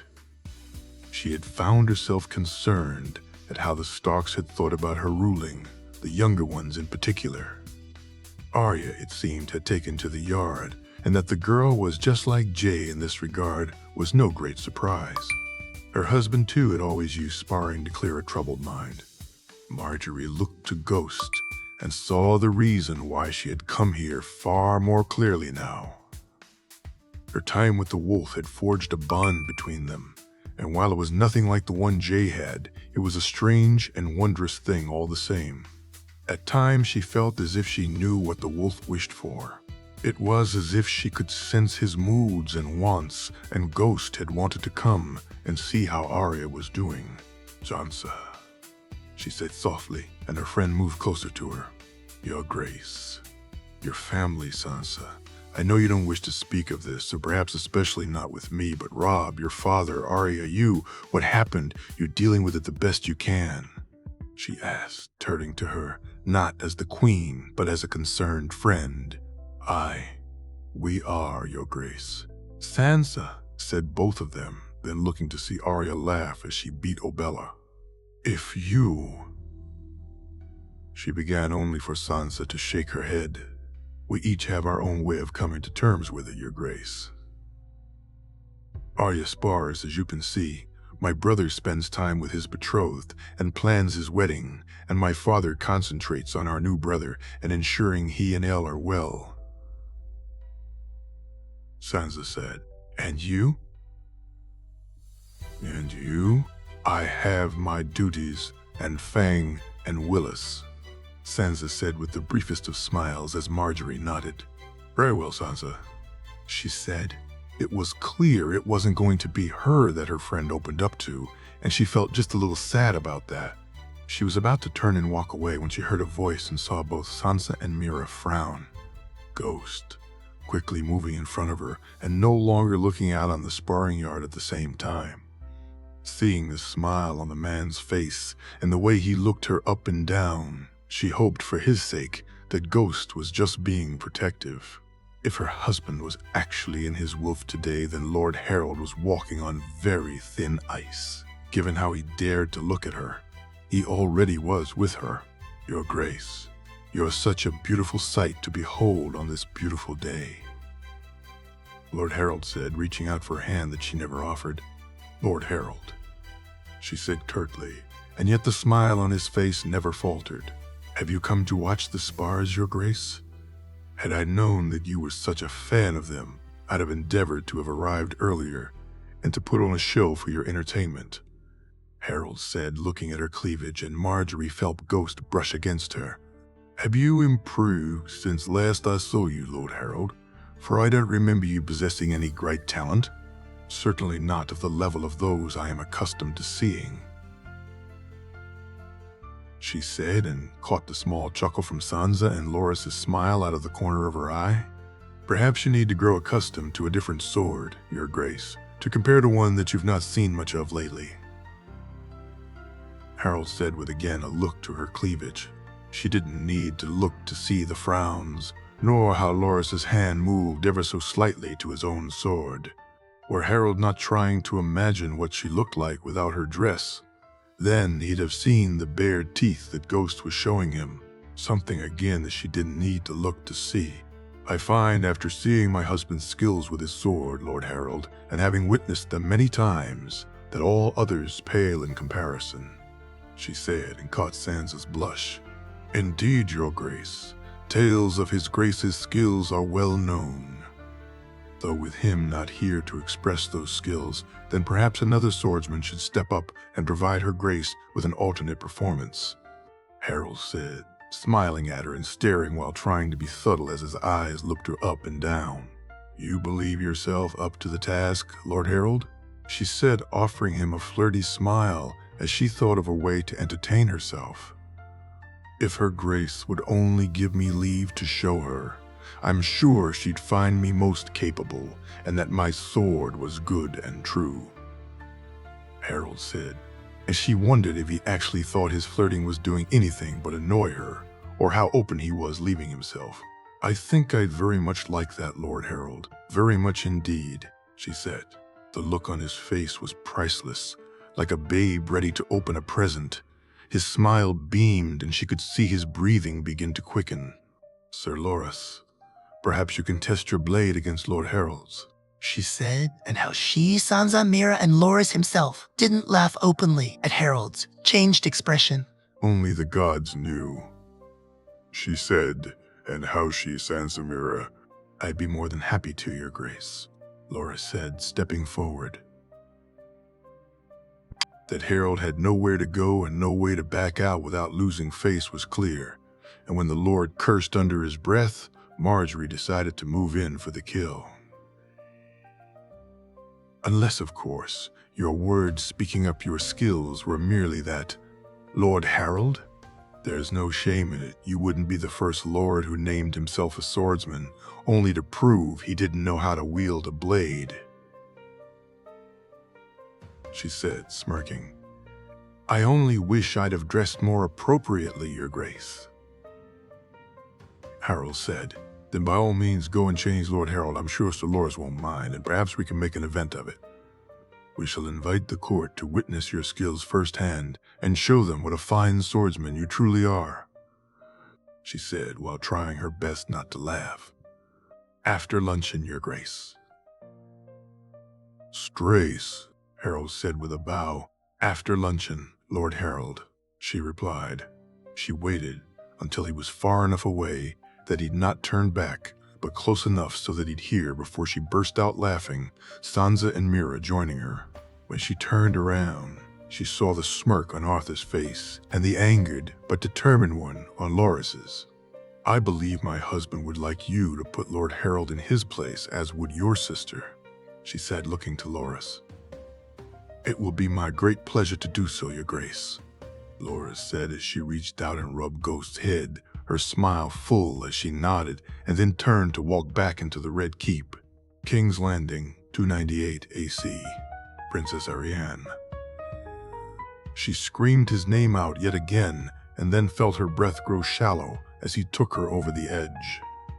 Arianne, feeling him spill inside of her and laying back content when she rolled off him. That he filled the wine glasses and had one ready for her before she'd even got her breath back only showed just how well he knew her. My lion looks most pleased with himself, Arianne said, and Tyrion chuckled. I made my princess scream my name. It is the greatest achievement of my life and one I should be proud of, no? Tyrion said before drinking his wine. Very proud, my lion, she said, turning to kiss him.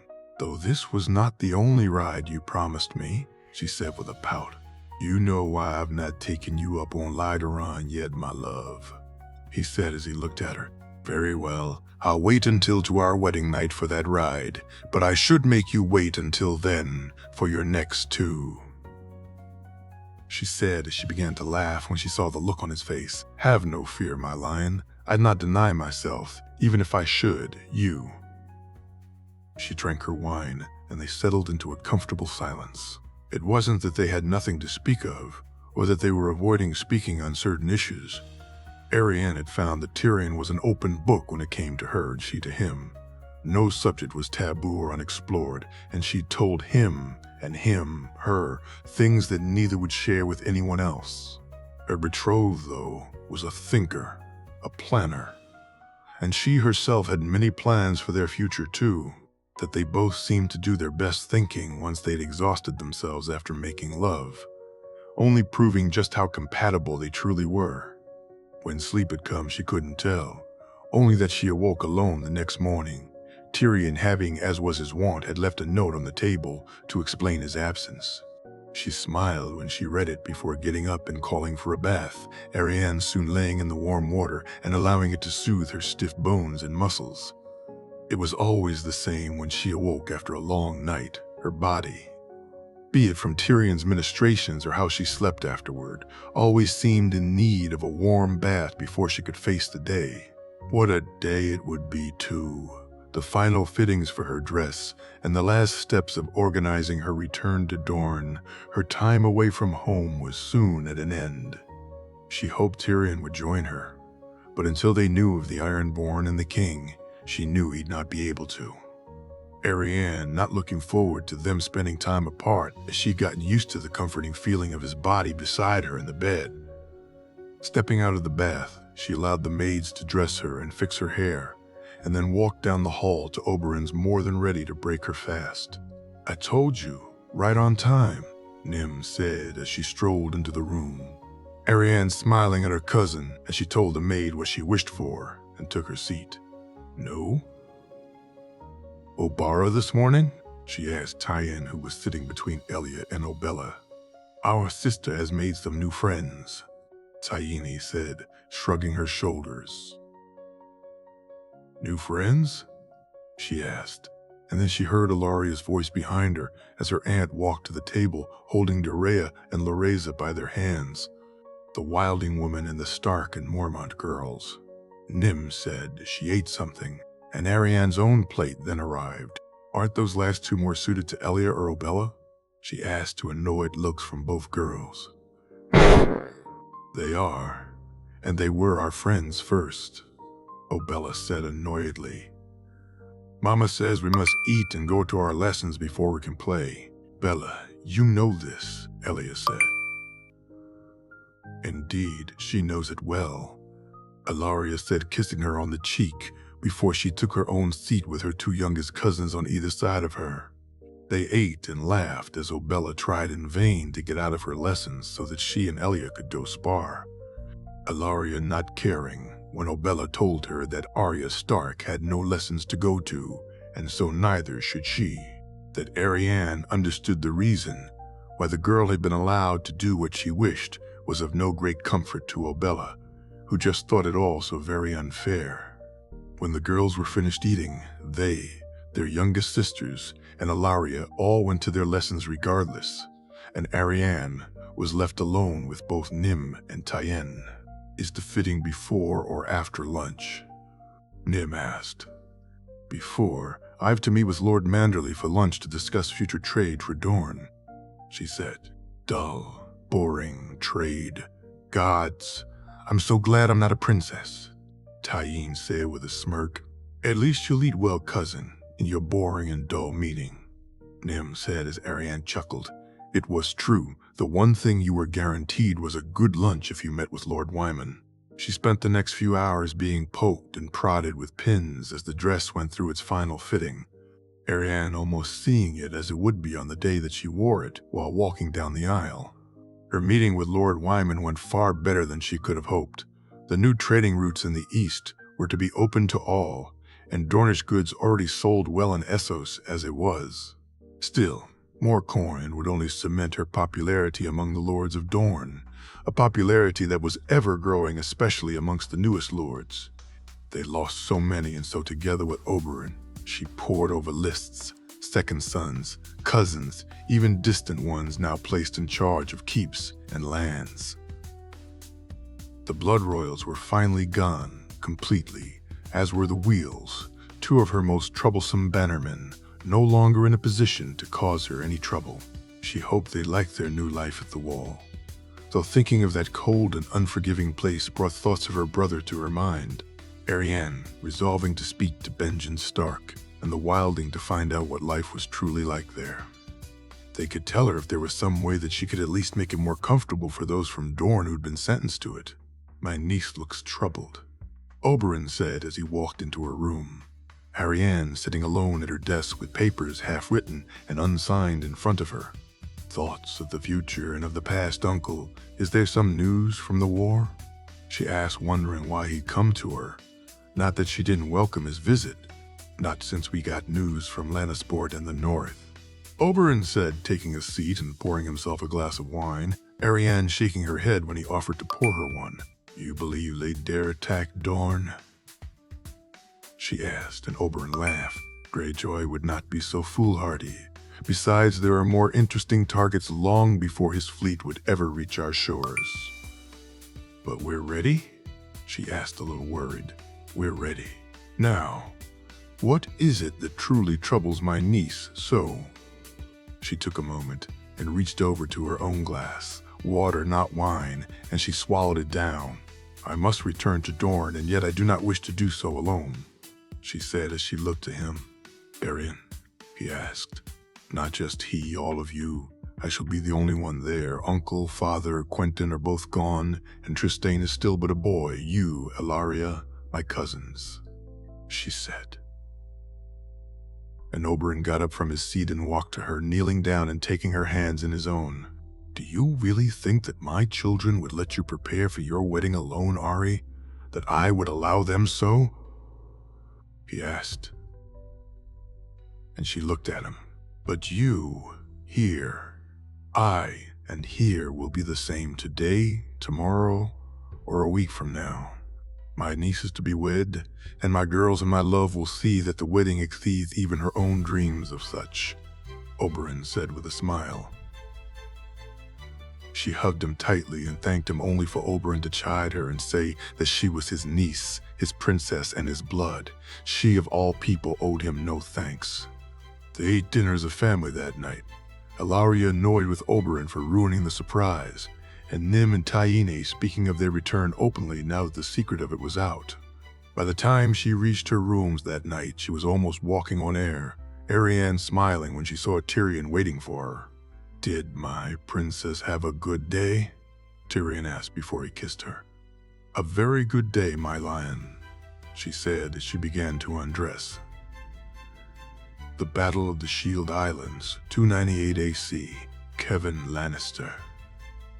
The fleet had split in two once the ships had joined them outside Old Town. Lord Montfort and his brother Orain Waters were in charge of the fleet ostensibly, and yet it was him and Lord Paxter Redwine who provided the bulk of the ships. That he had given the Lion's Mane to serve as Montfort's flagship was a concession he had made to the king and to Jaime. All in all, there were half a dozen pinnacle ships and almost 200 others. Kevin had not seen a fleet the likes of it since the last time the Greyjoys had tried to rebel. He smiled at the thought of putting them in their place out here on the open sea. It had been something that was denied to him after they'd burned the fleet at Lannisport, and while he'd taken his vengeance out on them on their pile of rocks for that, he was owed a larger debt by them too. Were it not for the Ironborn, then Tywin would be alive today. Kevin in his head and even in his heart knew that his life had turned out for the better since his brother's passing, but he was his brother still. Blood for blood. He said as they passed by Brightwater Keep and the shields came into view, that it was to be here. The battle was to be fought, was both a surprise to him and not. He'd left King's Landing after discussing things with Jaime and with Montfort, and the Master of Ships had suggested it would be at the shields they'd find the Iron Fleet attacking. Kevin himself felt more certain that the Ironborn would attempt to attack Lannisport, Casterly Rock, or maybe even Old Town. It had made no difference to their route. Wherever they attacked, their own fleet would first need to join up with Paxter's near Old Town and then sail on, and so that was what they did. When he saw the ships come into view, he readied to give the orders before laughing loudly. Not only had Montfort been proved right, but the damn bird had known too. Kevin hoping it was full of corn as it was well-deserved. He'd done as they asked and brought it with him, kept it in his cabin and its cage open during his meetings, and for days the bird had eaten and shat and done nothing else. Then, one evening, as he walked back down to his cabin, he heard the thing squawking, and he rushed in through the doors to find it on his table. Try as he might to shoo it away, it had refused to leave, and he'd looked on as the bird had pecked its way through his map. The shield islands pecked away, and the bird looking at him when he noticed. "The shields?" he asked, and the bird squawked loudly. It was a strange world that he had found himself living in. He'd supported a boy he and others had believed to be a bastard but was really a dragon in disguise, supported him all the way to the throne. He'd become friends with the Northmen so completely and true that they were to join their houses in the future. Over the years, he'd begun to build himself a seat that would rival any in Westeros, and had built ships the likes of which no one had seen before. Together with Wyman, they'd built up a trading route that was the biggest in the known world, and he was now a lord and admiral of his very own fleet. He supposed listening to and taking orders from birds was no great stretch after all of that. "Fire!" he shouted as he smiled at the thoughts of avenging his brother and serving his king. "Fire! And show the squids what happens when dragons and lions are united as one."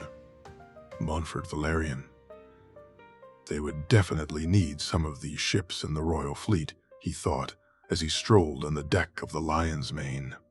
Aurane captained the Pride of Driftmark. His own flagship, though, was a poor one when compared to this. How it sailed, how it cut through the water, as if the seas themselves opened up to let it pass. Even the cabins were more comfortable than most keeps he'd stayed in, and as for the firepower the ship possessed, Montfort could hardly wait to see it in action. He looked at the ships around him. Paxter's Arbor Queen sailed a ways off to his right, and Aurane took up the rear. Seeing so many ships sailing all at once put him in mind of the royal fleet his father had commanded and the storm that had brought about its end. It made him think of Corlys, the sea snake, and the ships that he had at his disposal, and that he could now count himself amongst such company. As did the three-headed dragon that each ship bore. The dragons were in command once more, just as it always should be. His house and theirs were linked like no other, and the king had shown the truth of his words when he'd promised he'd see them rise again all those years ago.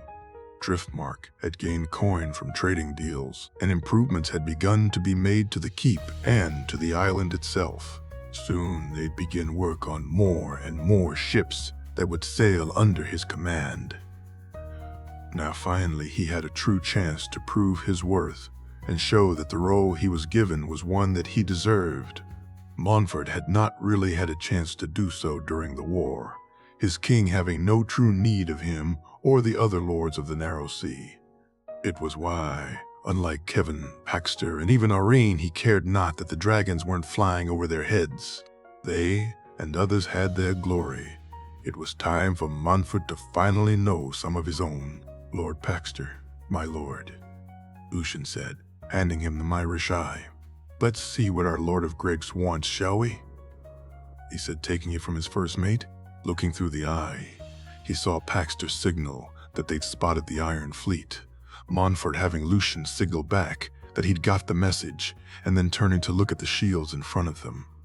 They'd sailed far wider of the shields than he'd normally would, all so they could come in unseen from the west. Montfort, looking to see the Iron Fleet, was closing in on Green and Grey Shield, and he wondered if Oakenshield and South Shield were facing the same threats. If they were, then Lord Kevin would deal with them. His job was to deal with those in front of him.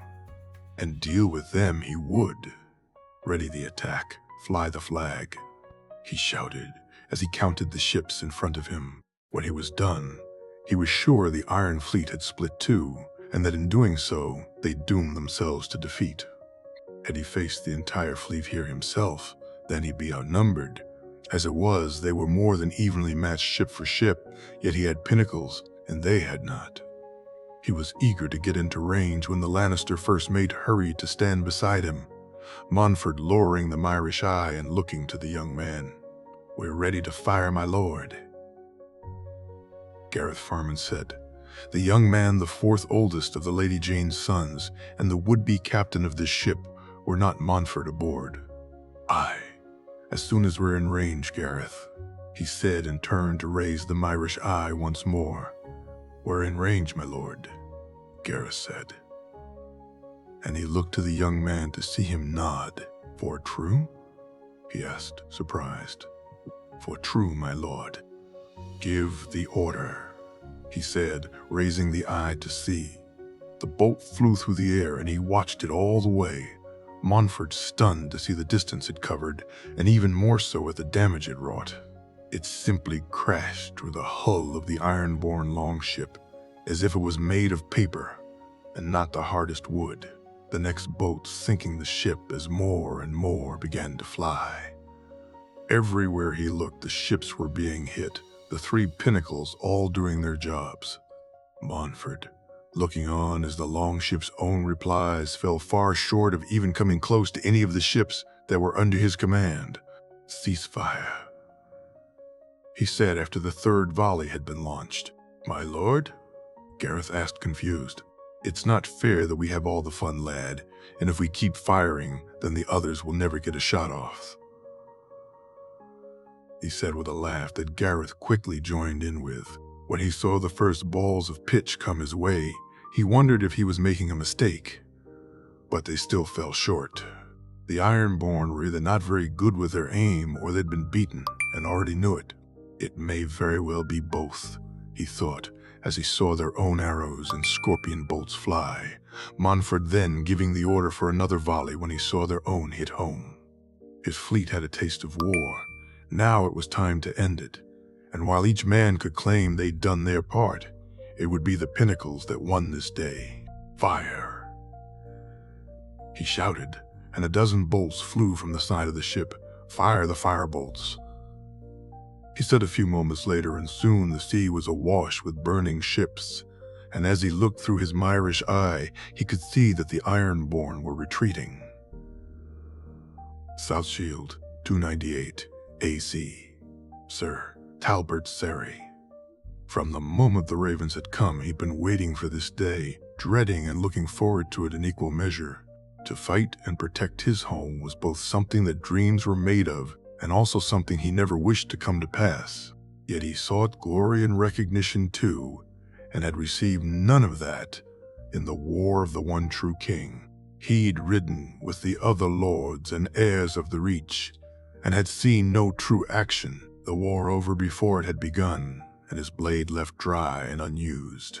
Talbot had wished for tales of glory, epic stories of battle, and even were it not his own heroic actions, then he wished to have at last seen some of it himself. In the end, he'd heard. But tales of glory, the king battling Robert Baratheon at the God's Eye, the Northmen beating the Vale Lords at the Second Battle of the Trident. He'd spoken to men who'd seen the king's dragon lay down flames on the Golden Company, and men who'd taken part in the fall of River Run. While all the while he and his friends had marched and only arrived when it was all said and done.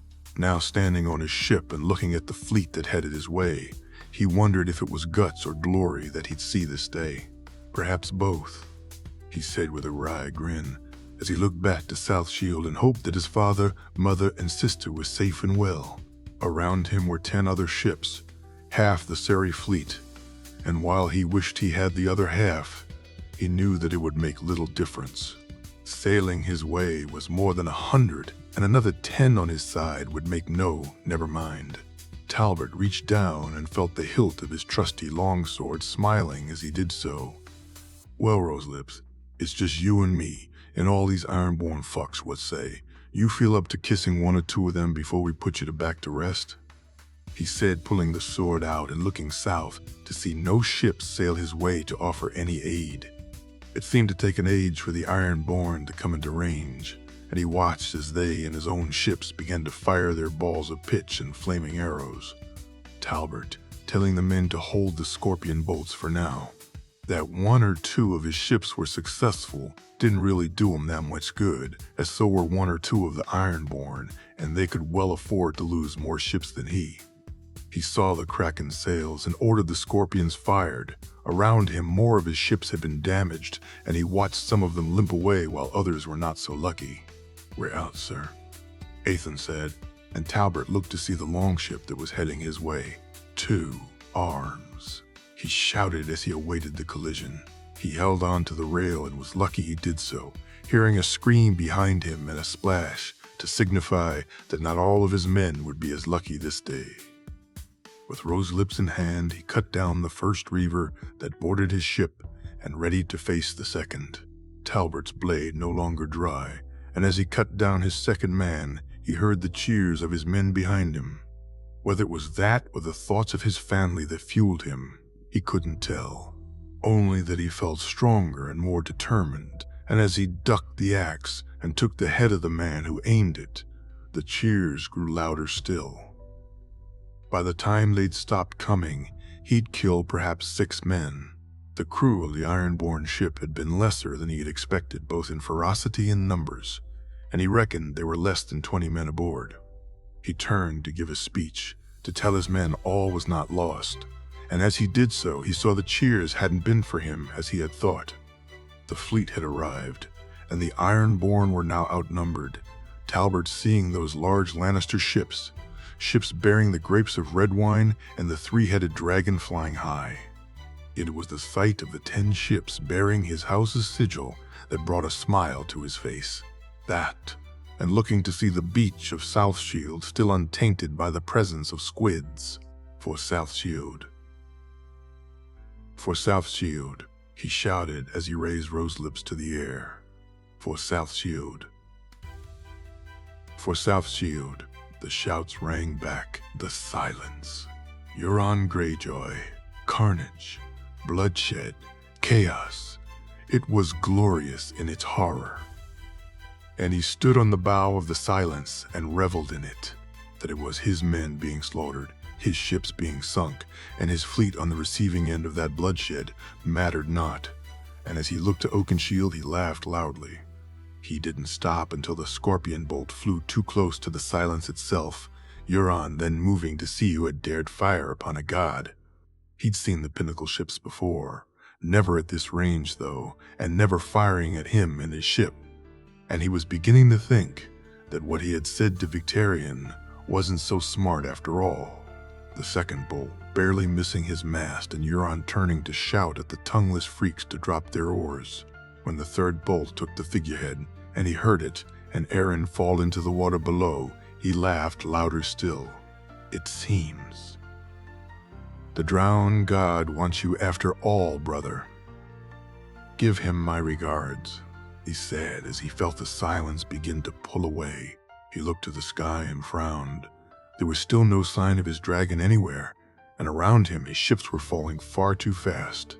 That they'd fall he'd seen and planned for. Men were easy enough to find, and while ships gave him an edge, it would not be them that brought him a crown or a place between a rose's thighs.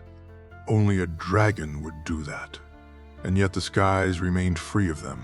The splash behind him forced his attention from the sky, and he moved to see the Pinnacle ship and some others chasing after him. The bolts not reaching his ship, but the pursuit, not one he could withstand for very long. They are coming, blow the horn. Blow the horn or lose him forever. Blow the horn or you will die. Even a god can fall. The voice sounded louder this time, more panicked. And as Euron looked to the ships behind him, he felt some of that panic too. He couldn't fall. He was a god. He was born to rule over each and every living thing, to impose his will on every man, woman, and child. Not just in Westeros, but in Essos, Sothroios, and Othos too. All were to fall, and they were all to be his. He looked to the dragon horn as it rested on its stand. He brought it to the deck when he'd heard the voice for the first time today. He'd thought it was a sign, and had assumed that his destiny was at hand, and yet the dragon had not yet come. His mount had not yet arrived. They are coming, blow the horn. Blow the horn or lose him forever. Blow the horn or you will die. Even a god can fall. Looking back at the ships, he saw they'd put some distance between them, the oars giving him the edge, and he knew that it was now or never. They'd be caught, the silence would be sunk, and as the voice said, even a god can fall. He moved to the Draugen horn and lifted it up, Dragonbinder, the only tool the good needed. And though there was no dragon in sight, he knew, as he had always known, that a dragon would soon be bound. All he had to do was blow. Hooga! The sound rang out loud, and the runes on the horn began to glow. Euron, feeling the power course through him, the fire within him began to burn. Then, as the Dragonbinder fell to the ground, and as Euron fell to his knees, as the blood flowed from his eye, he began to scream, and the world faded from view as darkness descended. The silence. He stood up and wiped his eye, the blood on his hands looking different to him, as did the deck of the ship, and it took him some time to realize why that was. Bending down, he picked the dragon horn up and placed it carefully on its stand as he looked around. In the distance, he could see the fires as ships burned and the battle was brought to its inevitable close. Raising his hands to the air, he smiled when he felt the wind die down, and he turned to order the ship to sail to the west.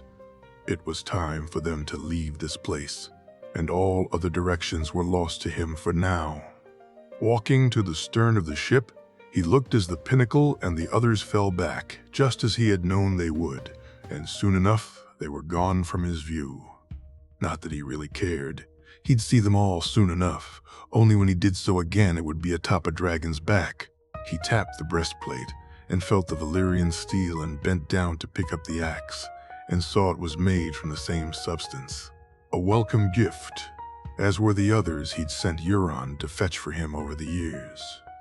For many years he'd seen many things and made many plans. Some had worked, some had failed, some had been contingencies, and some merely steps to larger ones not yet carried out. Euron had started out as being a means to an end. In time he'd have brought him to him when he was king, brought him, and taken the things he'd sent him to fetch for him.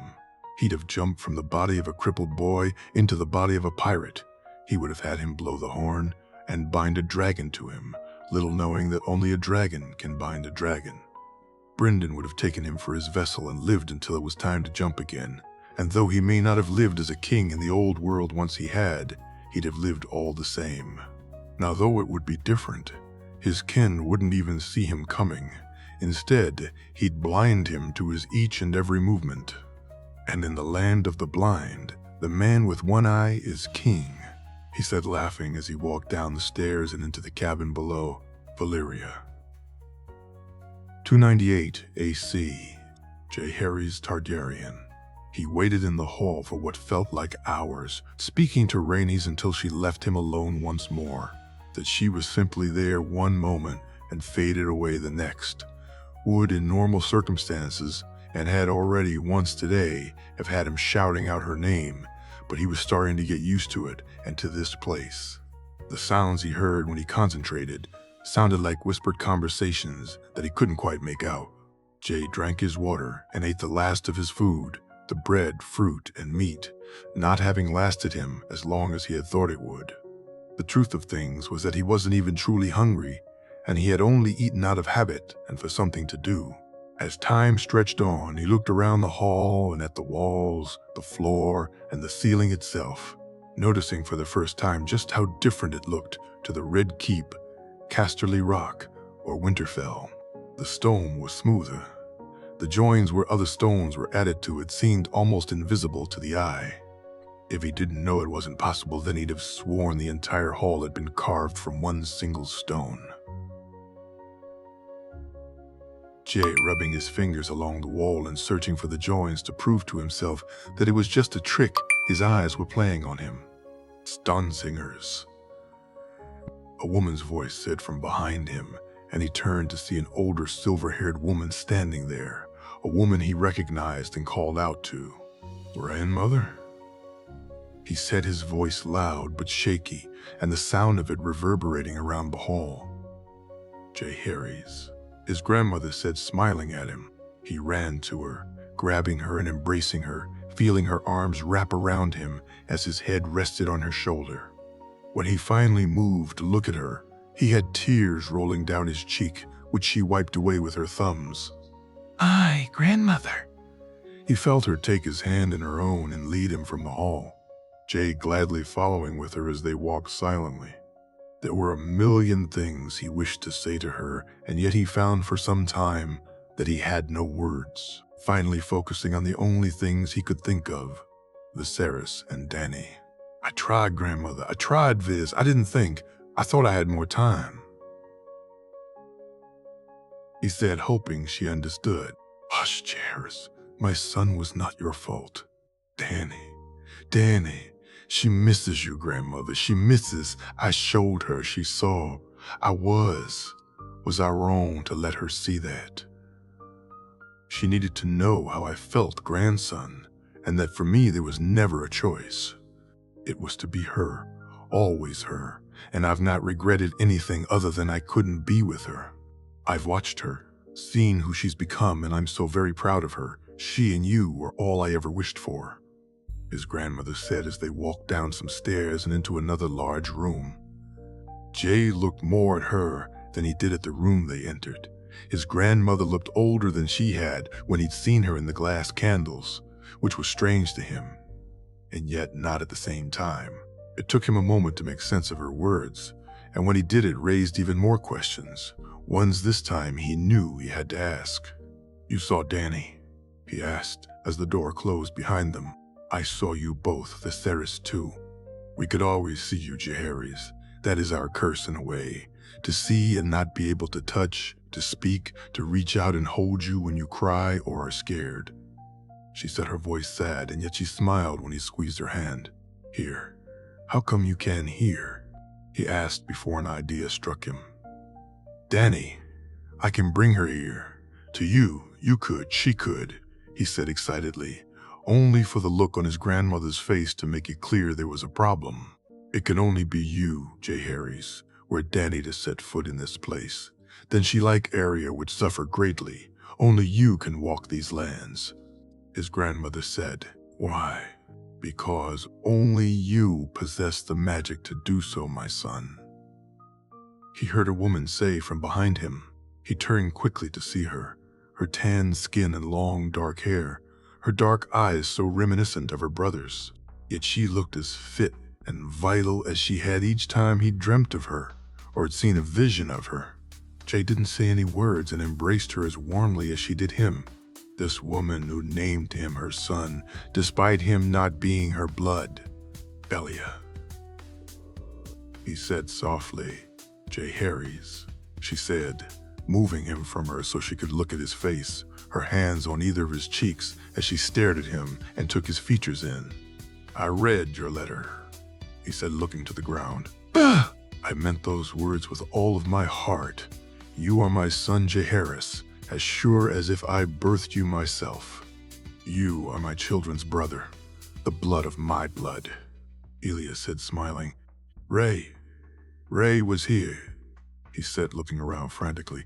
"Ray, R-A-J-E, he called out, only for Elia to shush him. "I've seen my daughter. I'd now like to spend some time with my son if he'd let me," Elia said, and he nodded. Together with his grandmother, one on either side of him and Jay holding on to each of their arms, they walked into rooms and down some stairs, Jay not paying attention to the fact they were going deeper and deeper into the building itself. He listened as Elia told tales of chasing after Ray and Balerion, as his grandmother spoke of what his father was like as a boy. Jay laughing at the scrapes and adventures he got into, and then at Elia as she told tales of growing up in Dorne. He then found himself to be in what felt like a temple of some sort, an altar, or what he assumed to be one in front of him, and the walls depicting images of who his grandmother told him were the Valyrian gods. Arax, Agarax, Balerion, Caraxes, Galethox, Meles, Rexes, Shrikos, Syrax, Tessarion, Tyraxes, Vermax, Vermithor, Vagar, the 14 Flames, grandson, his grandmother said. It was they who gave the 40 the power to absorb the magic of this place, they who allowed it to strengthen and not destroy those that shared in it. For mark my words, J. Harry's magic can and does destroy. It corrupts, it questions, it seeks out the darkest parts of your soul, and the more of it you possess, the more darkness you're capable of. You felt this. Succumb to it even. Elia said. Vengeance is not yours to give, Jaehaerys Targaryen. You are but a man, albeit a powerful one, a strong one, true, but a man all the same. Justice is the way of the righteous. Vengeance is a dark path for a normal man to take. For one who possesses the gifts you do, it's even darker. Elia said. Goran? He asked and saw Elia nod. Catelyn, too, his grandmother said. I know you believe you were doing what was good, what was just, and that you believe they both deserve to suffer, but you are a king, Jaehaerys Targaryen, and you have the right of law on your side. To do as you did, to use magic so, to be seduced into using its power in such a way, this is not what any of us would wish of you, Elia said, looking at him. He looked at Elia, and then at his grandmother, and he could see it was worry and not anger or disappointment that was in their eyes. Jay glad enough to see that, ashamed as he was starting to feel he didn't know if he could have taken them adding to it. He'd tortured Doran and Catelyn too, and had thought the voice that called out to him and told him to do so was right, and so he'd listened to that voice and did what it bid. Their minds had become playgrounds to him, and even here in this place, he'd played with her right to the end. The idea of her losing her head and that being the end of her suffering was much better than she deserved. The voice had said, and he'd listened and ensured that she'd suffered right to the end. You saw it, Jaehaerys. You felt what it was like too, Elia said, looking at him. Hodor, myself? He asked, and she nodded. Next time you'll be ready, Elia said, her voice feeling far away. You'll need to be. His grandmother said as Jay turned and both were gone, Jay now alone once more as he looked around the room. He wasn't to be left alone for very long as he heard the harp and began to move towards the sound. Jay, soon finding his father sitting in a room full of books, some opened in front of him, and yet it was the harp he was concentrating on. The sound was soft and melodic and soothing. Jay, feeling the doubts and questions that his grandmother and Elia had raised in him, soon fading away as he stood and listened. When the music stopped, he was both upset that it had and excited when his father looked his way and smiled. My son, his father said warmly. Father. He didn't move, and it was instead his father that came to him. Jay, finding himself unable to do anything but stand and take him in. Even though he'd seen him before, it felt as if he was seeing him truly for the first time. They were of a height with each other, their builds almost matching. His hair, while silver to Jay's own black, was the same length and style as his own. That his father was taking him in as keenly as he was him was a bit of a surprise given what his grandmother had said, and yet the look on his face said he was seeing him truly for the first time also. Long have I wished for this moment, son, his father said as he embraced him. Mother? He asked, and his father shook his head. Your mother has her own words for you. Words between a mother and son, and not for mine ears or anyone else's. Those who wished to speak to you, each had their own knowledge to impart. Now it's time for mine. Walk with me, son, his father said, and he nodded. Once again, he was walking downstairs, and yet it felt different. And when the light hit him, he was stunned to see he wasn't below ground, but above it.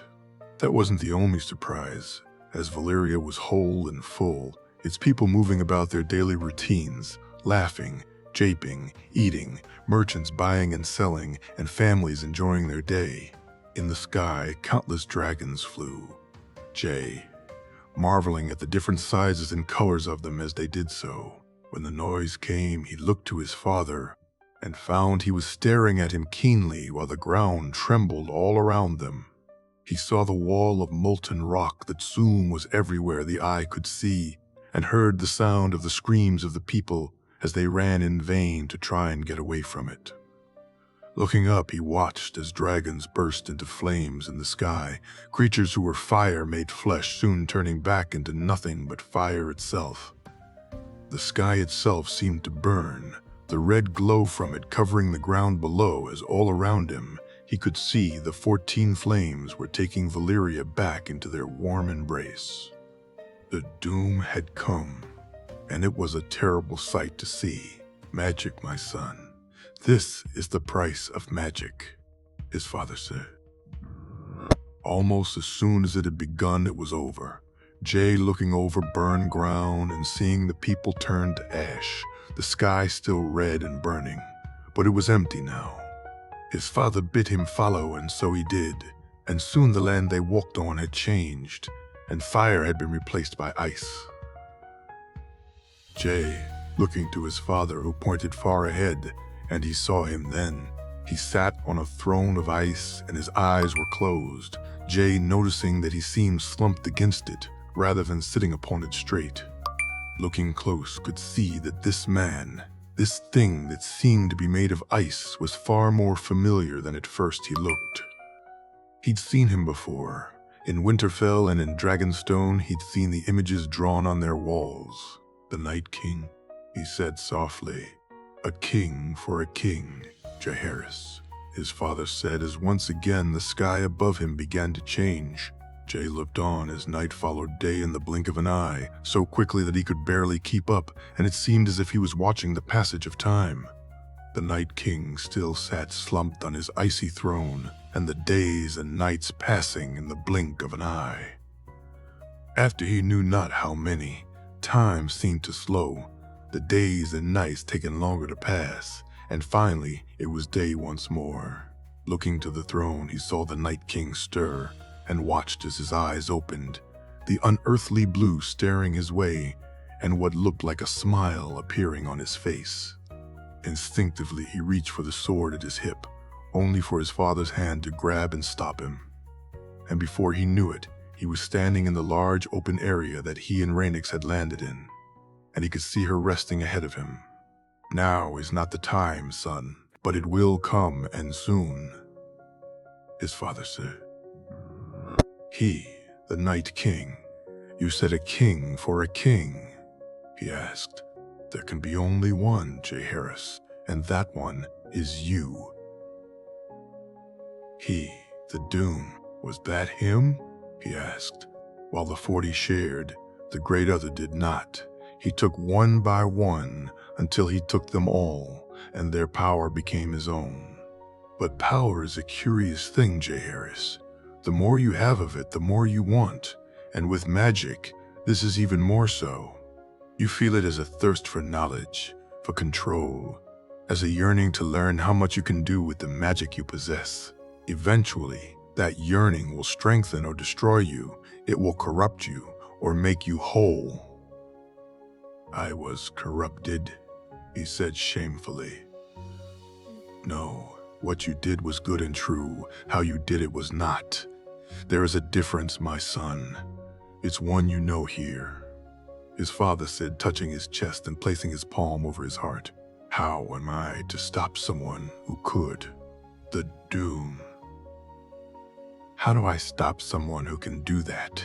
he asked. "Just as you use your magic and pay a cost, so is it the same with his too. You saw him after. For 400 years he has slept, and only now he's awake does he realize he's failed," his father said with a smile. "Failed?